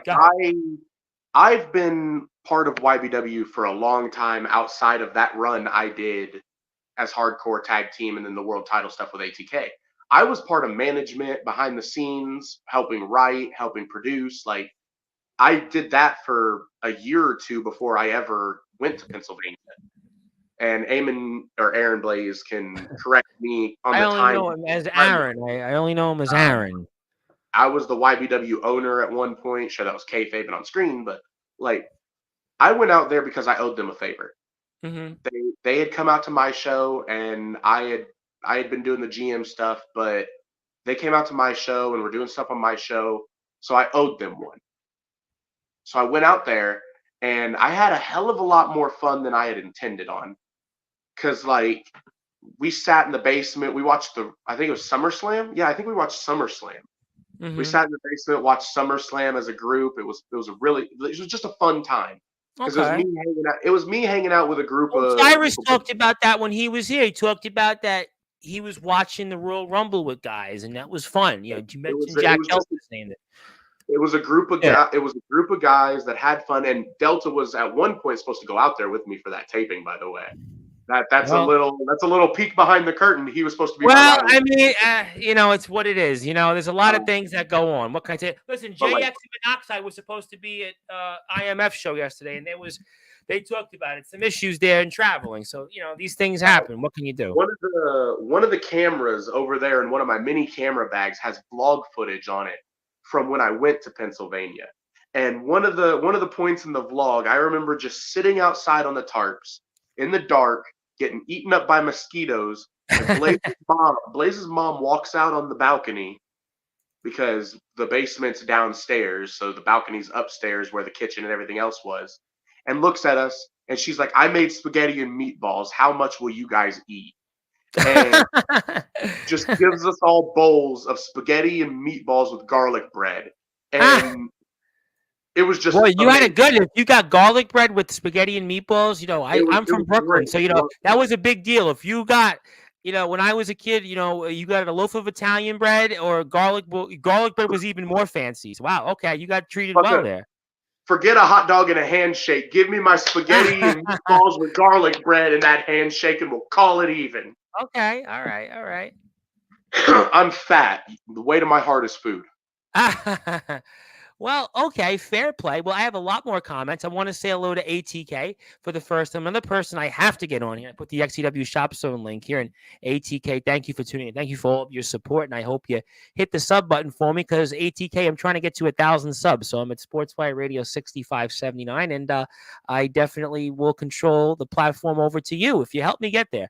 I outspoke the outspoken.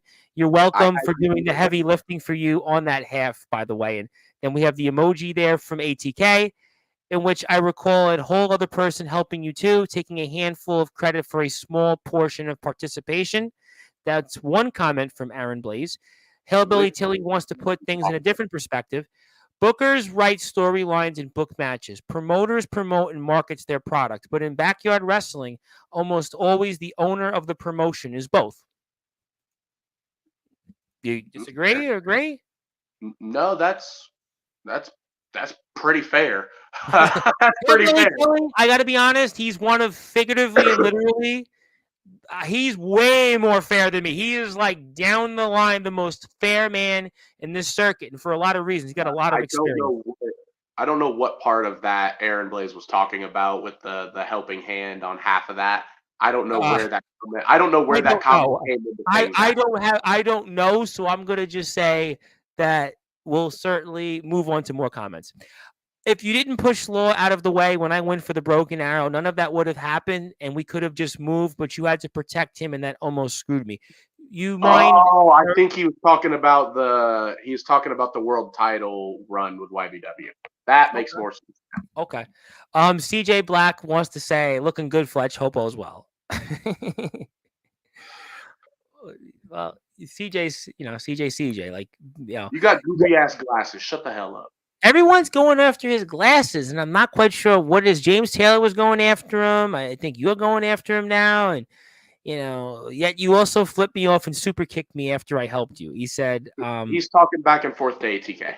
Oh, okay, because I'm like not sure. I'm just trying to follow up in the comments.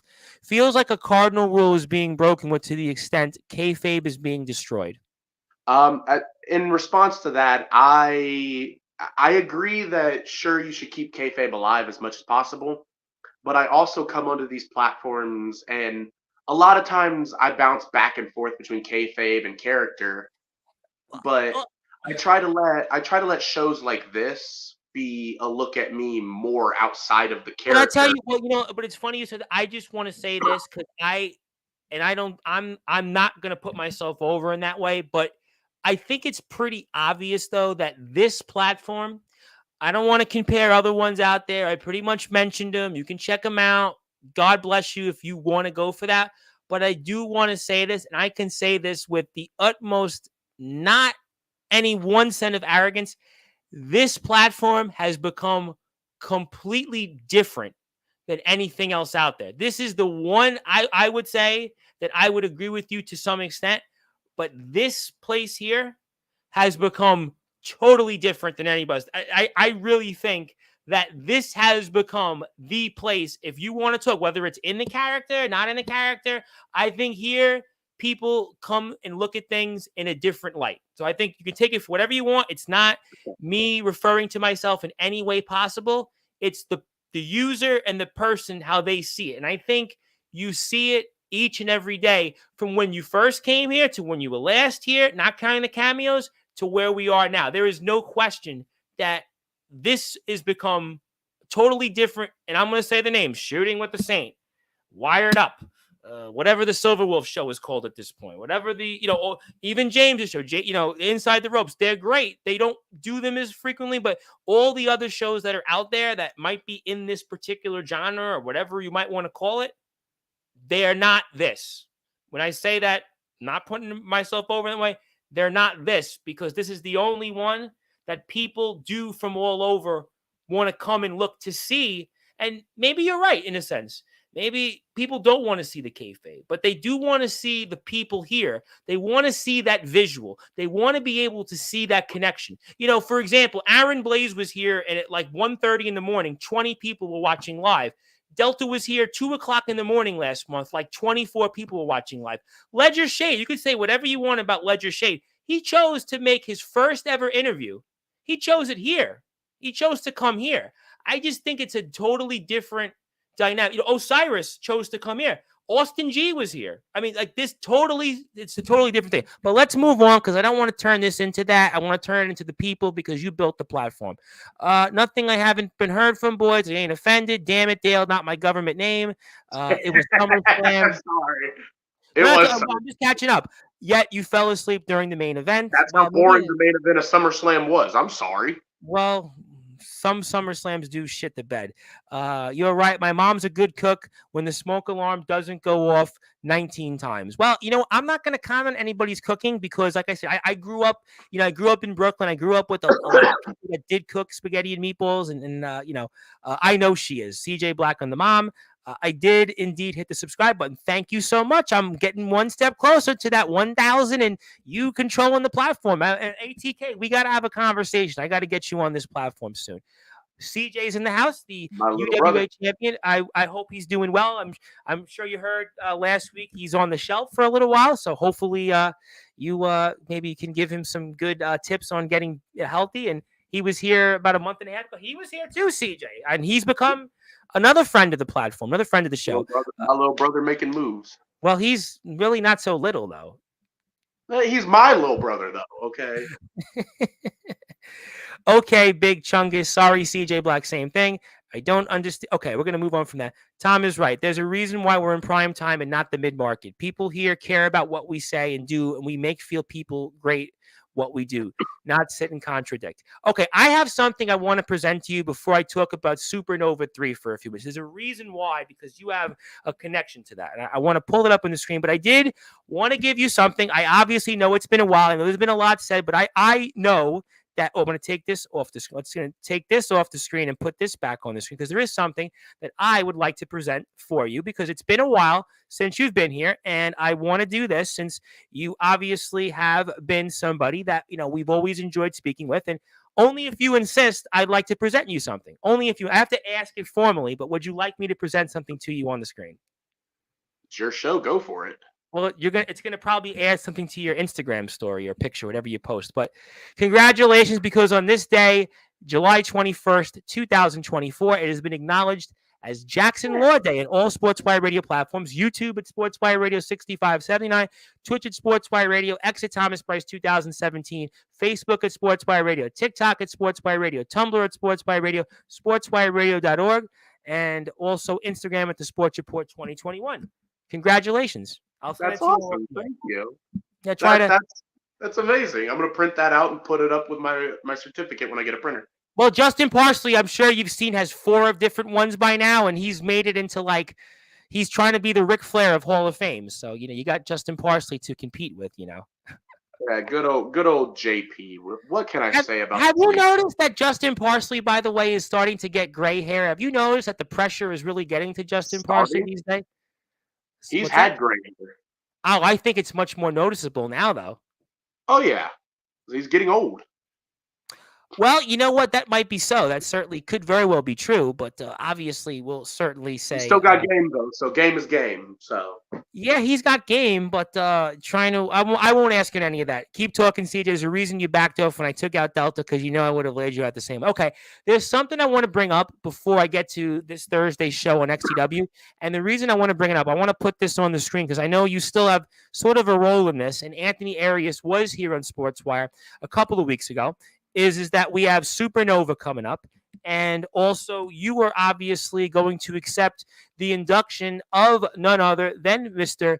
Supernova, and here. And I wanted to get your opinions on Nova. You kind of mentioned him throughout the show, and I just wanted to get your opinions on Nova going into the Nexus Hall of Fame, and just what that'll mean. And we know that the next big Nexus show is next month, and I know some of the guys are here about it. Anthony spoke about you a little bit on the show a week and a half ago, and just talk to me about the importance of this.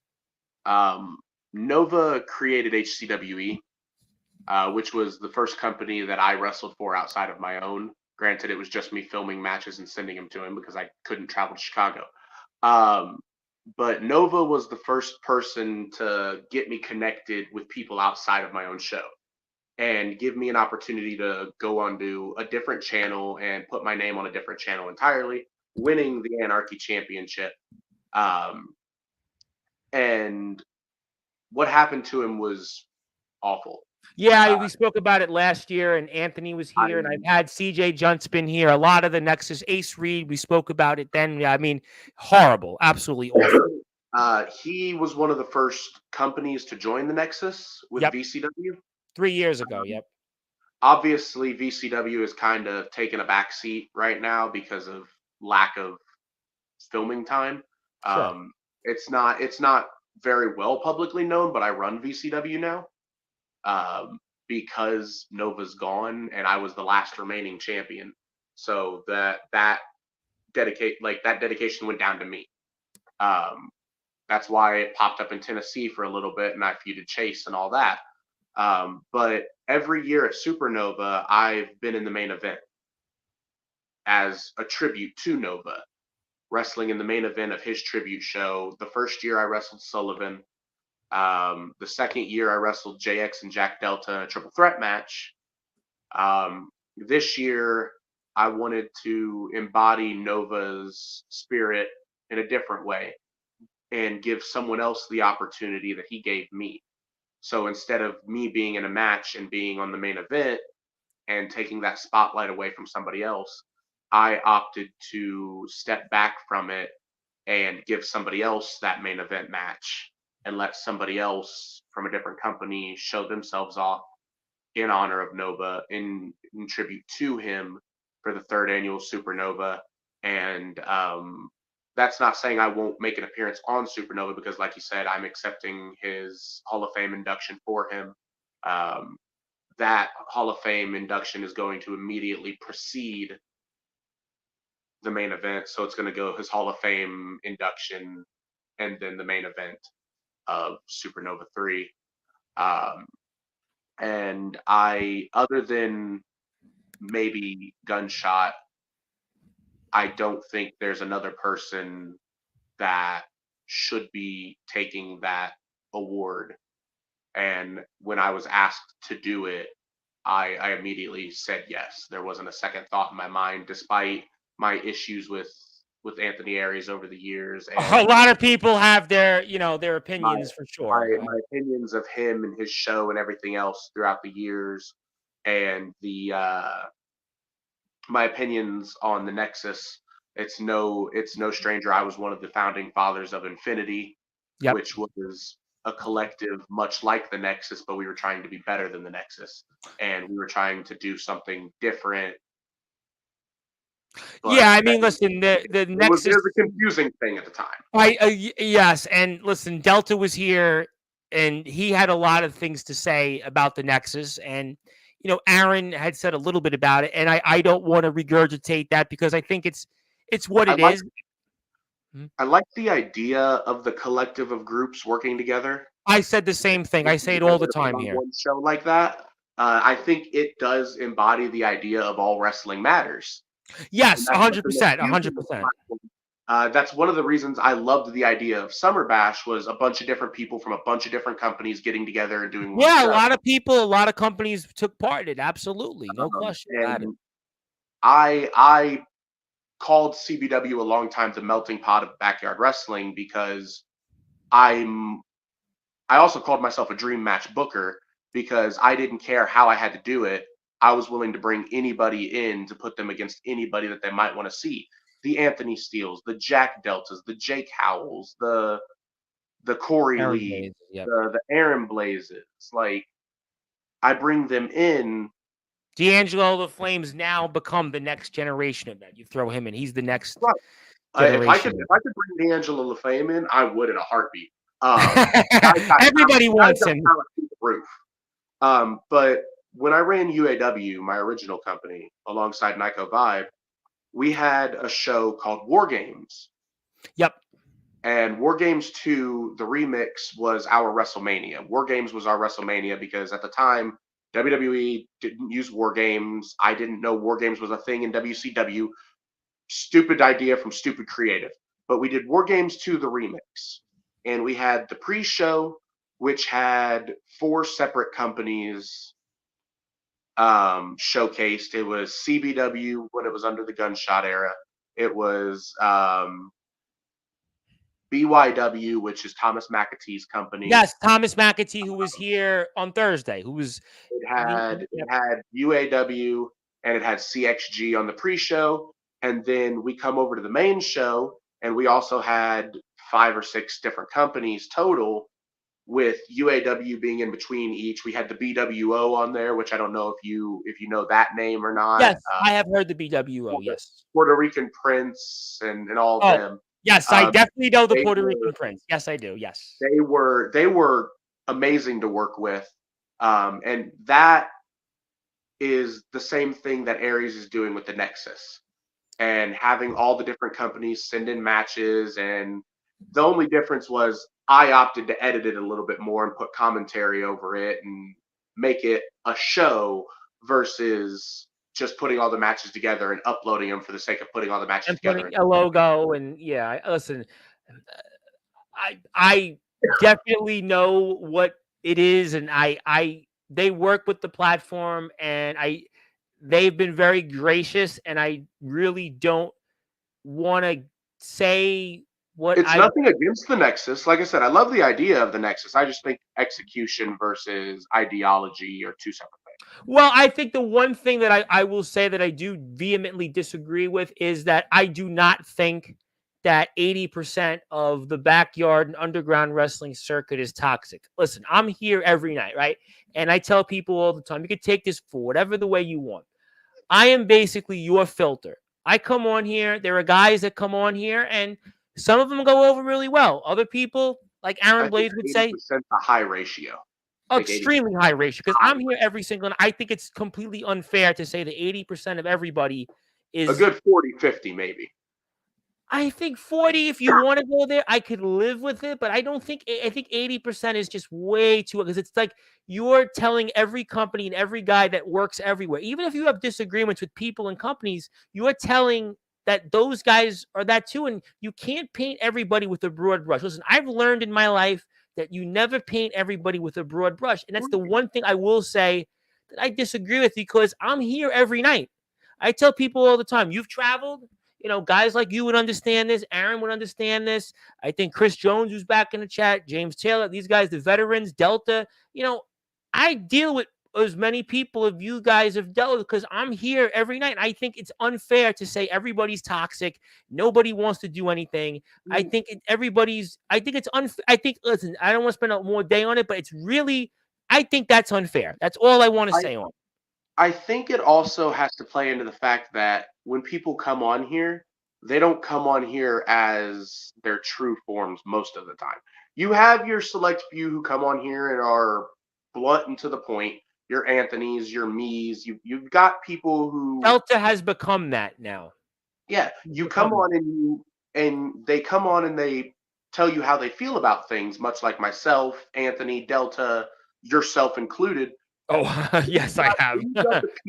Then you've got the people that come on and put on the facade. Which, to be fair, the Nexus, and to be honest, the Nexus comes on here, and again, I love them dearly, but they come on here, and when Aaron Blaze would say the reception would be, again, the viewership and the amount of people that reach on those engagements will tell you that. And, that's what it is. Listen, I like all the guys. This is not seen to be toxic. This is just people will tell you either on how many people tune in, how many people comment, or how many people are interested.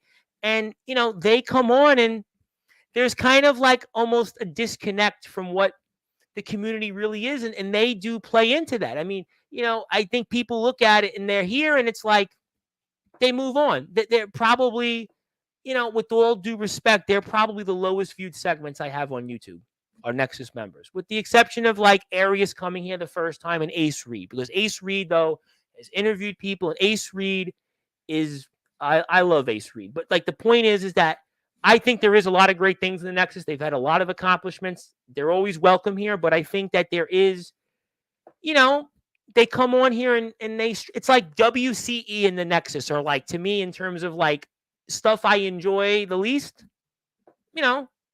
That's fair. Everybody's entitled to an opinion, I guess. Oh, but I think, I try to give an opinion, yes, but I view it based on what the viewer tells me. Right now, as I continue to say before I get to the final thing, which is talk about July 25th and Summer Mania, is that really, since you've last come here, which was 6 months ago, the people, they have decided, really, they have come here and flocked to Sportswire, and they tell me every night I'm on this platform who they think should be here and who should not. They do that by basically how many people tune in, how many people react. And there are shows that, look them up, watch them, and you can see who people want to talk about and who people do not want to talk about. And there are shows I'm going to be honest. Listen, not every show is going to be Jaxsin Law. Not every show is going to be Jack Delta. Chris Jones is going to come back. Chris Jones hasn't been here in months. That's going to be a must see. Ledger Shade was here and the entire community came out. I mean, it was like the guy came, It's the same thing on the wrestling promotion side of thing too. Like if during a premiere consecutively, people are in the comments section like, why is this guy on my screen? Get this guy off my screen. Or why isn't this guy getting that push? But it's not even that people they don't tune in. They don't tune in. There's like a disconnect. Low numbers during the viewership. Like if you're watching the premiere analytics and consecutively show after show after show, Gordo and Dark Skull is the highest rated match where Jacob Collins and Jason Storm are the lowest. I knew you were going there. That's not throwing shade at them. I'm just no. I got that. I got it. I just knew you were going. But my point is if you see those analytics and you realize, okay, every time Jason Storm's in a match, it's the highest viewed match on the show versus Dominic from YBW being the lowest viewed point on a show. Every single show, one of these days it's gonna dawn. But there's the thing, like, listen, no one wants to see one versus the other. When they're like Nexus members or like Craven Rage and WCE, it's like the community comes here every night and they look at it, and to be honest, they don't want to tune in. They don't want to really, or they tune in, or it's like, I like Xavier Thorne, but when Xavier Thorne's here, What do you think the response is like? So you think about it honestly, and You this and not is many people else. what's that? What's that? You said you like Xavier Thorne. I'm like, you I and like him not many people personally. Look, else. his grandmother was, passed away, and I wished him well, and he spoke to me on the phone. I mean, I can't say I don't like him, but like, there are people that come here, and the He's my community. favorite artificial oos. Well, the community takes the temperature for me. They tell Yeah. me I'm here, listen, every night, and people message me on Facebook, on TikTok, on Instagram. I have 1,600 followers on Instagram. My ratio is even almost now. TikTok, I'm almost even. Facebook, I have more followers than I follow. Twitter, I'm even. YouTube, I have almost 1,000 subs. Facebook, I have 1,750 friends.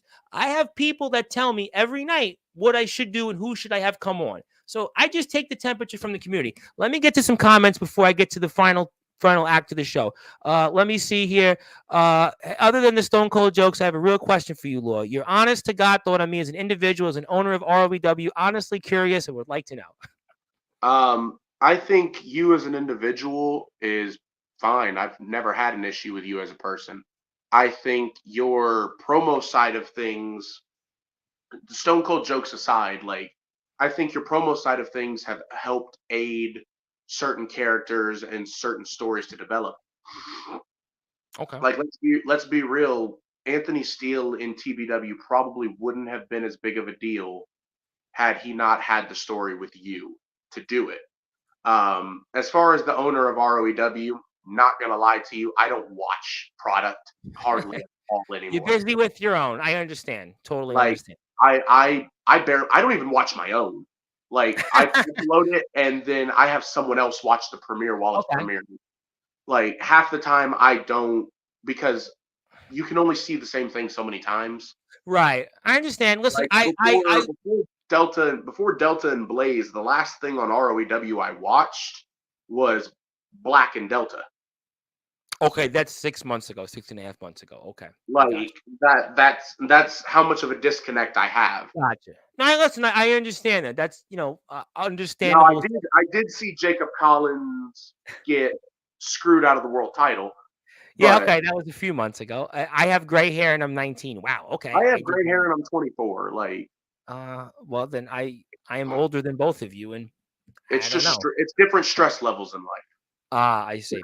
Collaborating isn't the issue. It's just how certain people are and how they choose to do business or conduct real friendship is the problem. And I know what he's referring to. I got the point. You entertain me, James, and I've watched your guys' stuff, and I normally don't. Good stuff. He's talking about James, I guess, on something. He doesn't. Jones doesn't watch much. I know that. He talks to me. Jones, I have a very good relationship with him. Just backhand stuff and pure utter laziness. I don't mess with that. He's talking about what we just spoke about. Blaze versus Jones 2. I want a rematch. And he says, not giving you hope for that. That's a good point. Ron Franklin, my buddy. Ron Franklin's in the house. How you doing? Xavier Thorne, an exclamation point. Soldier wants to say, oh, Law, that's his name. He says hello, I suppose. Hi, Soldier. He says hello. Appreciate the kind words. He thanked you for it. Zilla up 4 down. Zilla, yes. Also, you have passion for the community and you're trying to help. That would be what he says. Hillbillies. There was a point when I worked for UWA where James was coming out to TBW more often. So he was already in that area. So there were talks with me and the guy who runs UWA about potentially bringing James in. And unfortunately, we never came to an agreement on how that would work, when it would work, where it would work. So I never got that match. But I was supposed to wrestle James Taylor in the UWA arena. That's where it was going to happen. If it's going to happen, that's where it was going to happen. Wow, you know what? What strange bedfellows that would have been. That would have been interesting. Also, ATK wants to say, I remember my one appearance at UWA, ref ATK. I got to talk UAW. UAW, Aaron. UAW was my show. You have never been in UWA. Well, I know the lettering's similar. You got to change. Yeah, I noticed it on your Instagram. Okay, I got that. For the remaining minutes of the show, coming up this Thursday, we've got a match on this road to SummerMania. It's a big one for you. You've obviously had some issues with Milo Malice. You've had certainly the situation with Void we covered in depth. but you've got your old tag team partner. It's a big one here to get you back on track, and tell us how we're going to do it. It's gonna be one. It's gonna be a test for me, just because of the ankle injury. I have a fractured tibia right now. It's a hairline fracture with it's a hairline compounded fracture, is how it was worded to me. I have no clue what the hell that means, but it's a hairline compounded fracture, and the bone inside is bruised. I'm not supposed to be wrestling. Okay. But this is the most important time of the year. Absolutely. This is summer fucking mania season, pardon my French. No. We're good. We're good. I'm not missing out on that. And I got to go through Jaden Tucker in the Summer Mania Cup. And we've had our back and forths. Hell, he beat me at Ground Zero. I beat him in the street fight at Scorched Earth. And now we get me versus Jaden Tucker at Greed in the Summer Mania Cup first round. And we're just weeks away from Summer Mania now. We're days away now, even. I mean, we're just days away. And, we talked about the EBW title. We talked about losing that. And this is a big match for you. I mean, you're dealing with an injury. I mean, you're going to have to find a way to dig deep and get a victory coming through here. I mean, as much as certain people in the comments section right now will say Jaden Tucker is the scum on the bottom of a shoe, I got to give the man some sort of respect. He's a former New Age champion. He's a former tag team champion alongside myself. I can't fault the guy for his wrestling ability. He's a bit interesting in his wrestling dynamic, but he tends to get the job done when he has to. So whether people want to sleep on him or not, I'm not. And I know exactly what he's capable of, and I know exactly what I'm going to have to do to take Tucker down. How big is this for you to get momentum and go into Summer Mania? You've obviously were a part of last year's. We had you on right around this time to talk about it, but Summer Mania this year, how big is it for you? This is a road to redemption for me. Tell me why. I won my first title at Summer Mania with the tag team titles with Jaden Tucker. And then last year in my first singles Summer Mania, I lost to Tommy Merriman. Yes, we spoke about that last year. So this will be my second ever singles Summer Mania. And if I don't beat Jaden Tucker, I don't necessarily know if I'll be in a match at Summer Mania. So if I don't beat Jaden Tucker, I don't make it in the next round of the tournament at Ill Will and wrestle either Patrick O'Reilly or Mitchell Maverick, whoever wins that match. If I don't beat Jaden Tucker and continue to progress through this tournament, I may not be at Summer Mania. To go from being a world champion to not being, we had Julian Void Jacobs here. We were talking about Julian Void Jacobs. The road to Summer Mania could go through him. And yet you were the man for the first half of this year, and to not even be on this card, that's hard to fathom. This is a must win. Exactly. This is my road to redemption, my path back to whatever fate XCW has for me starts here. And I've got to put all of the negative atmosphere aside. I've got to put the negative thoughts aside. I've got to change the way I do things to accomplish my goal. And my goal is to be Mr. Summer Mania and win the Mr. Summer Mania Cup. And the first objective is to defeat Jaden Tucker. And I've done it before. I know I can do it again. It's a matter of this is a different Jaden Tucker than I wrestled last time. He was an enforcer before. He was the fan favorite. And now this is the demise. This is a different side of Jaden Tucker. He's doing things he's hitting harder than he's ever hit before. And honestly, it's going to be a tall task. And I've just got to put the negative thoughts about what Milo did to me last show, attacking me when I was leaving commentary, to the side, and I've got to focus on this. Who do you prefer O'Reilly or Maverick, if you're thinking that ahead. If you know me personally, I would wrestle anyone before I wrestle Mitchell again. I figured that. I thought I would. I would. There is a curse with me and Mitchell Maverick where every time I step into the ring with him, whether by fault of myself or him, something on me gets hurt.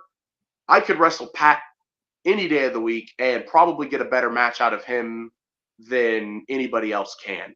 And that's not me tooting my own horn. I just go back and I watch him wrestling me for the EPW title, and it's one of the best matches Patrick O'Reilly has had in years. So honestly, I'd probably prefer Pat over Mitchell, but I'll take whatever fate brings my way. Okay, that's fair. And obviously, Summer Mania is very big this year. We've got the main event already set in stone. Eric Mason and Hunter Halkin. We've got this. We've got the whole situation with EBW. We've got guys coming on here. Julian Voigt Jacobs is going to be here right before Summer Mania.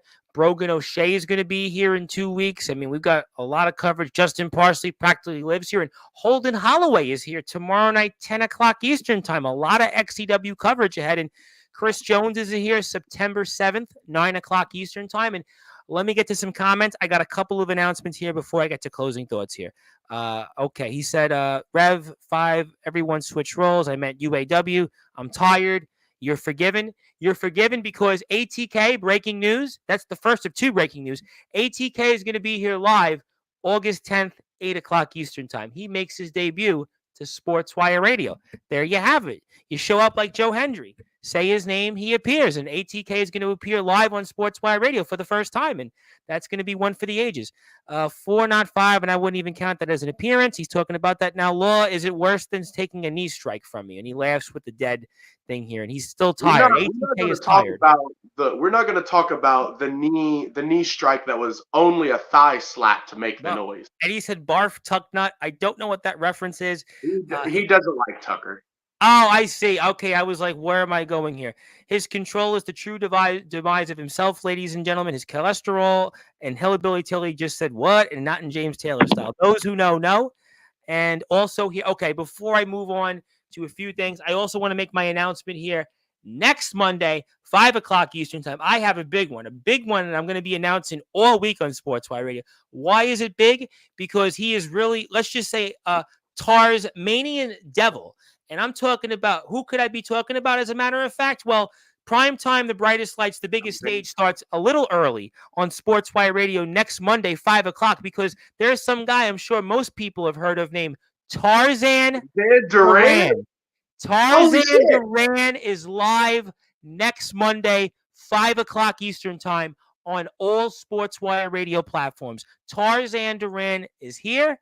He has requested a microphone. He has requested personally to come on to Sportswire Radio. He has decided he wants to showcase to the world that, and he wants to talk about his own experiences, and he's decided to come here live. He decided that he wants to play ball here on Sportswire.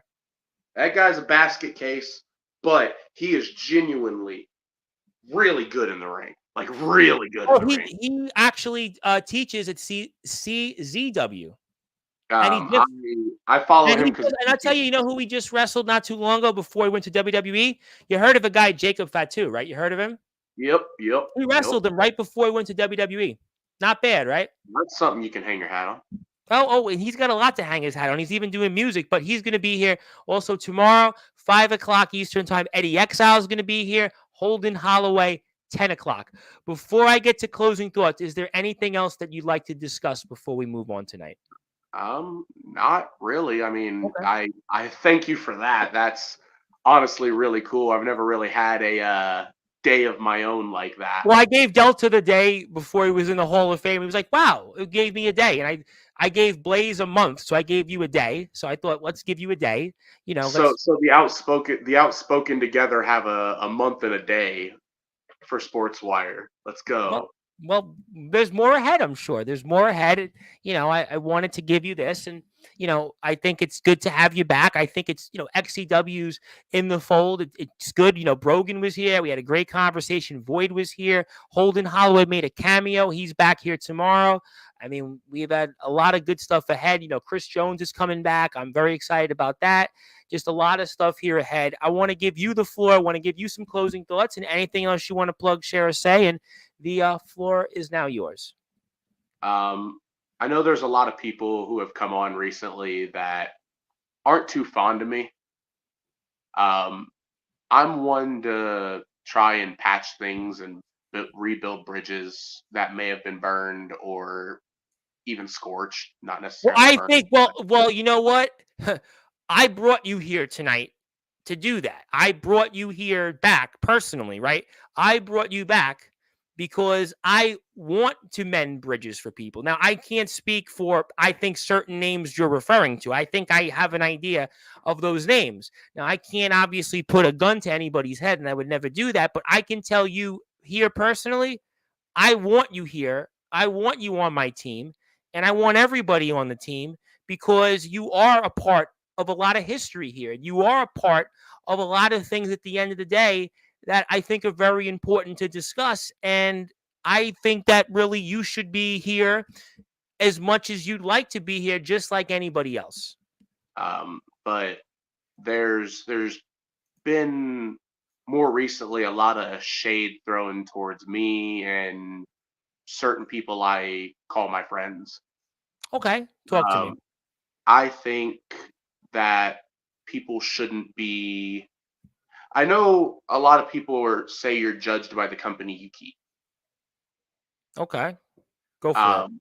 I try to be friends with everybody. Mm-hmm. It's plain and simple. Completely oblivious to wrestling. Wrestling aside, I try to be friends with people before I do anything wrestling. Mm-hmm.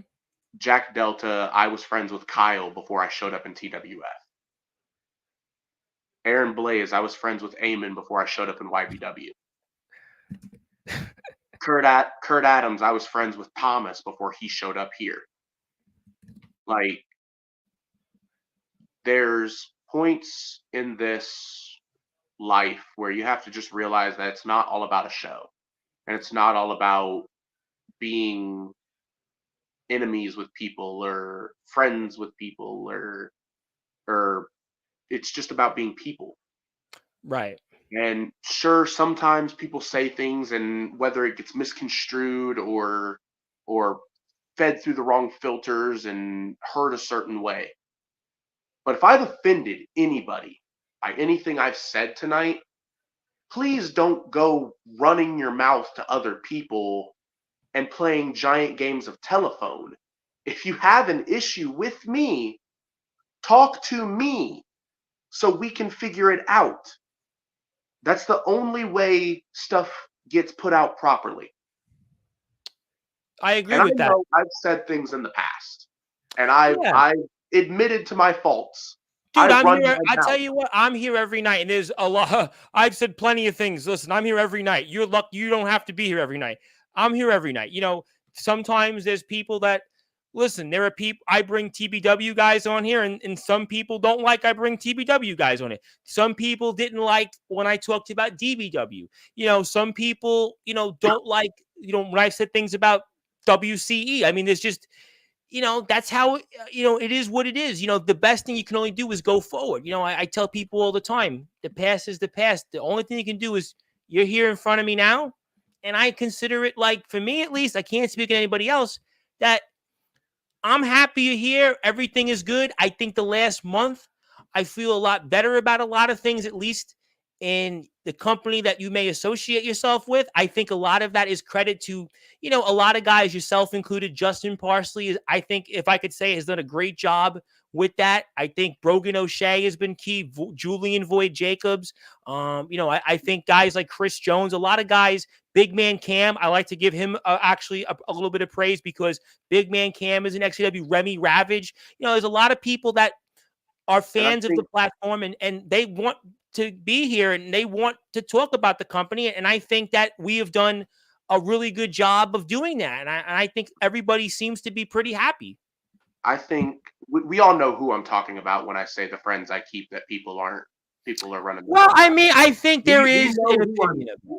I'm talking Well, about. I'm going to tell you, yes, that individual, that I will say that, he has conducted himself in certain ways, even with here in different things. Now, I think that it's good to have you here, and I don't judge everybody with a broad brush. I think Well, you've been here. Yep. my thing about him is a lot of people only see the show side, only see the Gotcha. business side of him. Not to be the guy that plays devil's advocate or defends everybody. I'll defend my friends till the day I die. And you should, and I And, appreciate that. I completely and appreciate one of that. the it's one of the things my ex said to me. My ex told me one day sitting here, she was like, one of the best things about you is you love everybody unconditionally, no matter if they hurt you or if they have faults. Right, right, right. Everybody has their faults, sure. And sometimes people act irrationally or act out in different ways. But in his case, people only see the show side of him. People see the business side of him. There Right. are very, very few people who have actually seen the personal side of him. That's fair. Listen, I And would never be able to speak on that. I happen to be one of the very few people who have seen the 100% personal side of him, and that's why when everybody's like, "Oh, he just sucks him off and rides his tail and everything," I don't. I Okay. defend I defend my friends. I Trust me, and I would expect you. me and him have I would almost expect. come to blows over a lot of things. We've Yeah, had our sure. blowout moments, but when it comes to him personally, people don't see the guy that let me sleep in his house when I had nowhere else to live. They don't see the guy that when I can't afford to buy a meal, buys me a meal, or the guy that lets me sit in his house when I have no air conditioning in my own. Like my front room is furnished with his furniture that he got rid of because I needed it. I had no Sure. furniture in my front room. Like, Sure. so when people sit here and say you do nothing but ride his tail or ride his coattails or dick ride him, it's not that. I try to take care of my friends And and you know defend what? my friends I as don't, much as and I possible. would do the same thing. Listen, if I was you, I would do the same thing.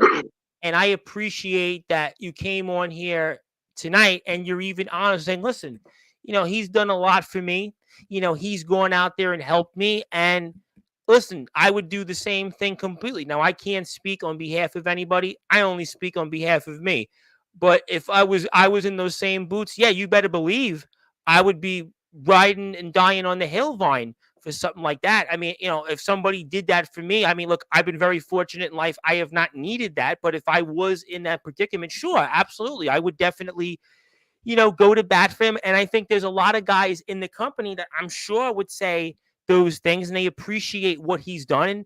And I think at the end of the day, this company has been around for 21 years. I think that there is a large heritage and a large history, and there's a lot of people that are in that company and have been given an opportunity to go there and work and live in their career. And I think that that's completely, And valid. I've not only just speaking about him, but speaking about other people, I've gotten the opportunity with as much as I've traveled to actually get to know people on a personal level. I speak about him letting me sleep in his house. When I was out in ROEW, as much as people think I don't like CJ Black, the guy let me sleep in his house. I slept in the garage. He fed me while I was out there. Me and Festus both. Festus still ate most of the pizza rolls, that asshole. But it's I've never had an issue with Chris as a person. I've never had an issue with people. The only people in this community I've ever had personal, like 100% disdain for are people like Gunny. And even then, I still find ways to work around it. And, Right. and yeah, a lot of it ties in to show. Most of my friends are wrestlers. in one way or another. Like, me and Aaron Blaze haven't seen eye to eye for months now. I'm kind of aware. I was, trying to walk the tightrope Me with and that Blaze haven't seen eye to tonight. eye. Me and Blaze haven't seen eye to eye for months. But show wise, if it meant bringing him back, sure. Me and Anthony don't see eye to eye. But if I messaged Anthony tomorrow and needed him to come do something for CBW and he was willing to, he'd be welcome with open arms. Yeah, Anthony's back in Resurrection. I mean, we know the history, what he said about Resurrection. He's back there, and he's going to be sharing a locker room with TBW on Saturday. I'm not asking your opinion on that, by the way. I'm going to leave that to Anthony on Wednesday. Even TBW, like, I've said a lot about TBW. I don't like some of their business practices, and a couple of the people there, I not saying I have personal issues with them, but I don't like the things I've heard about them. But then again, I haven't gotten to know them to know if those personal Right, I got you. I listen. There's a lot of egos. I get it. There's a stark difference in not liking a wrestler and not liking the person who plays the wrestler. And I know there's a lot of people who don't like me, and there's a lot of people who don't like my wrestling. But there's still people on both sides of the spectrum that one way or another have called me a friend at some point. And if I've ever done something to make you not call me a friend anymore, I am sorry. Well, you don't have to apologize to me because I have said this always. I'm always the olive branch. Van Hansen even made a funny joke about it. The olive branch is always extended with me. So I want to put it out there. You're here, and I'm happy that people are here. There's a lot of people that want to be here. And, I don't like to be in the business of, denying people that opportunity, even if, not you, but people who can't talk on here. You obviously have no problem talking. But the point is that you came here, and I think it was a great conversation. And I'm glad you're here now. I think that a lot of things have gotten a lot better, at least with me over the last month in covering XCW. I always watch the product, but I feel now that everybody's like happy. I think Justin Parsley did a great job with that. If I could speak on and off the record, well, I'm speaking on the record because frankly, I don't really give a flying freak. But the fact is, and I didn't curse there. Just say it. Just say the word. I can't do it. But the point is that I think there's a lot of people that want to be here. And I always have loved the XCW product. And you introduced me to XCW, bringing into the talent. And I am very grateful for that. And obviously, great people. Justin's been a regular here, major regular. Big Man Cam has been a regular here. I mean, Julian Void Jacobs is a fan. Michael Blackheart, Festus, and you've lived with Festus, obviously. I mean, a lot of great people. They're here, and I'm happy that they're getting a chance. We even had, the new ring announcer, that's, been a part of things in XCW has been here. I mean, that's another one. I mean, there's a lot of people. Trey Mysticality. Yep, he's been here, and he's the new ring guy. So I feel to me at the end of the day that I'm happy. I can't speak on people because I'm not a wrestler. I don't go into the business of those things. But for me, in my vantage point, everything is water under the bridge. And I feel to me, we've had a lot of coverage. Extreme King was great to cover. Summer Mania, I'm excited. You're welcome anytime. Again, I can't speak for people. I wasn't in a locker room. I'm not in a locker room. But my community, my following seems to be pretty happy that XCW's back in the fold. I can't speak on other things. I've said pretty much kind of between the lines on what it is, but I personally feel that Brogan was here. A lot of people enjoyed it. You've had a lot of people tune in tonight. Brogan, magical with the way he talked. Like, you listen to Brogan O'Shea, and you don't think that he'd be as intelligent of a person as he is. Brogan, you know what? I mean, he had a lot of... Dude, Brogan was here right after Raw, and he had a lot of people tuned in. I mean, Void was here. Void's a great talker. Justin's at this point, he's like a Howard Stern in the Whack Pack. He's here every day. I mean, Justin's here. It's like a Howard Stern episode. Surprised he hasn't jumped on this one. Well, he was in the but he was here twice in the last 3 days. I mean, he'll be here Wednesday. I mean, the point is that there's a lot of people that like being here. And I think, to me, I'm happy. Everybody's happy. I think water's under the bridge. As I said at the very beginning, if there's anything I could ever do for you, you let me know. I'll connect you to anybody. I obviously did with Mr. Hardcore, and it's water under the bridge. And I want water to be under the bridge for everybody to follow. Mr. Law. And I agree. John 15:12-13. My commands is love each other as I loved you. Greater love is no one than this. To lay down one life for one's friends. Couldn't agree more. Just be that guy that don't defend gunshot who beat his moms. Let's move there, away from that. But thank you for the kind words. CJ is known for the good guy for a reason. It definitely fits the gimmick. Yes, thank you, Tilly. Tilly, appreciate that. I think I got the point tonight. All is good. All is well. I'm looking forward to Thursday. I'm very excited about that. I'm looking forward to watching the show on Thursday. I'm very excited for Holden Holloway tomorrow. I'm sure you'll be brought up quite a bit there. I'm looking forward to Big Man Cam, who's also become a regular here on Sportswire. He's the New Age champion. I'm looking forward to Brogan coming back here. I believe he's here very soon. An announcement on a date. We actually have the date. I have Boyd right before Summer Mania. So a lot of good stuff in the works. Chris Jones is back, and to me, all is well, and definitely, you definitely earned this special day, and congratulations on everything. And I'm looking forward to seeing you more often here now, my friend. Thank you, thank you. It's never been a not want to be on here. It's been a I don't have time. No, but I think now it's a. But I think sometimes. But I think yes. But I think it's a good time. It's the right time to bring you back. I think right now, like we've had a nice steady flow of XCW coverage.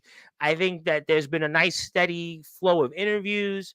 It's a better time to be here on the platform. The platform is substantially grown, as you can see, and I think it's good to get different people and different things. And I think that I always believe at the right time for the right reasons, and definitely I think tonight was that example, and I think it was a good time. And yeah, definitely whenever you want to come on, maybe after Summer Mania, we can figure it out and go from there, my friend. I would love that.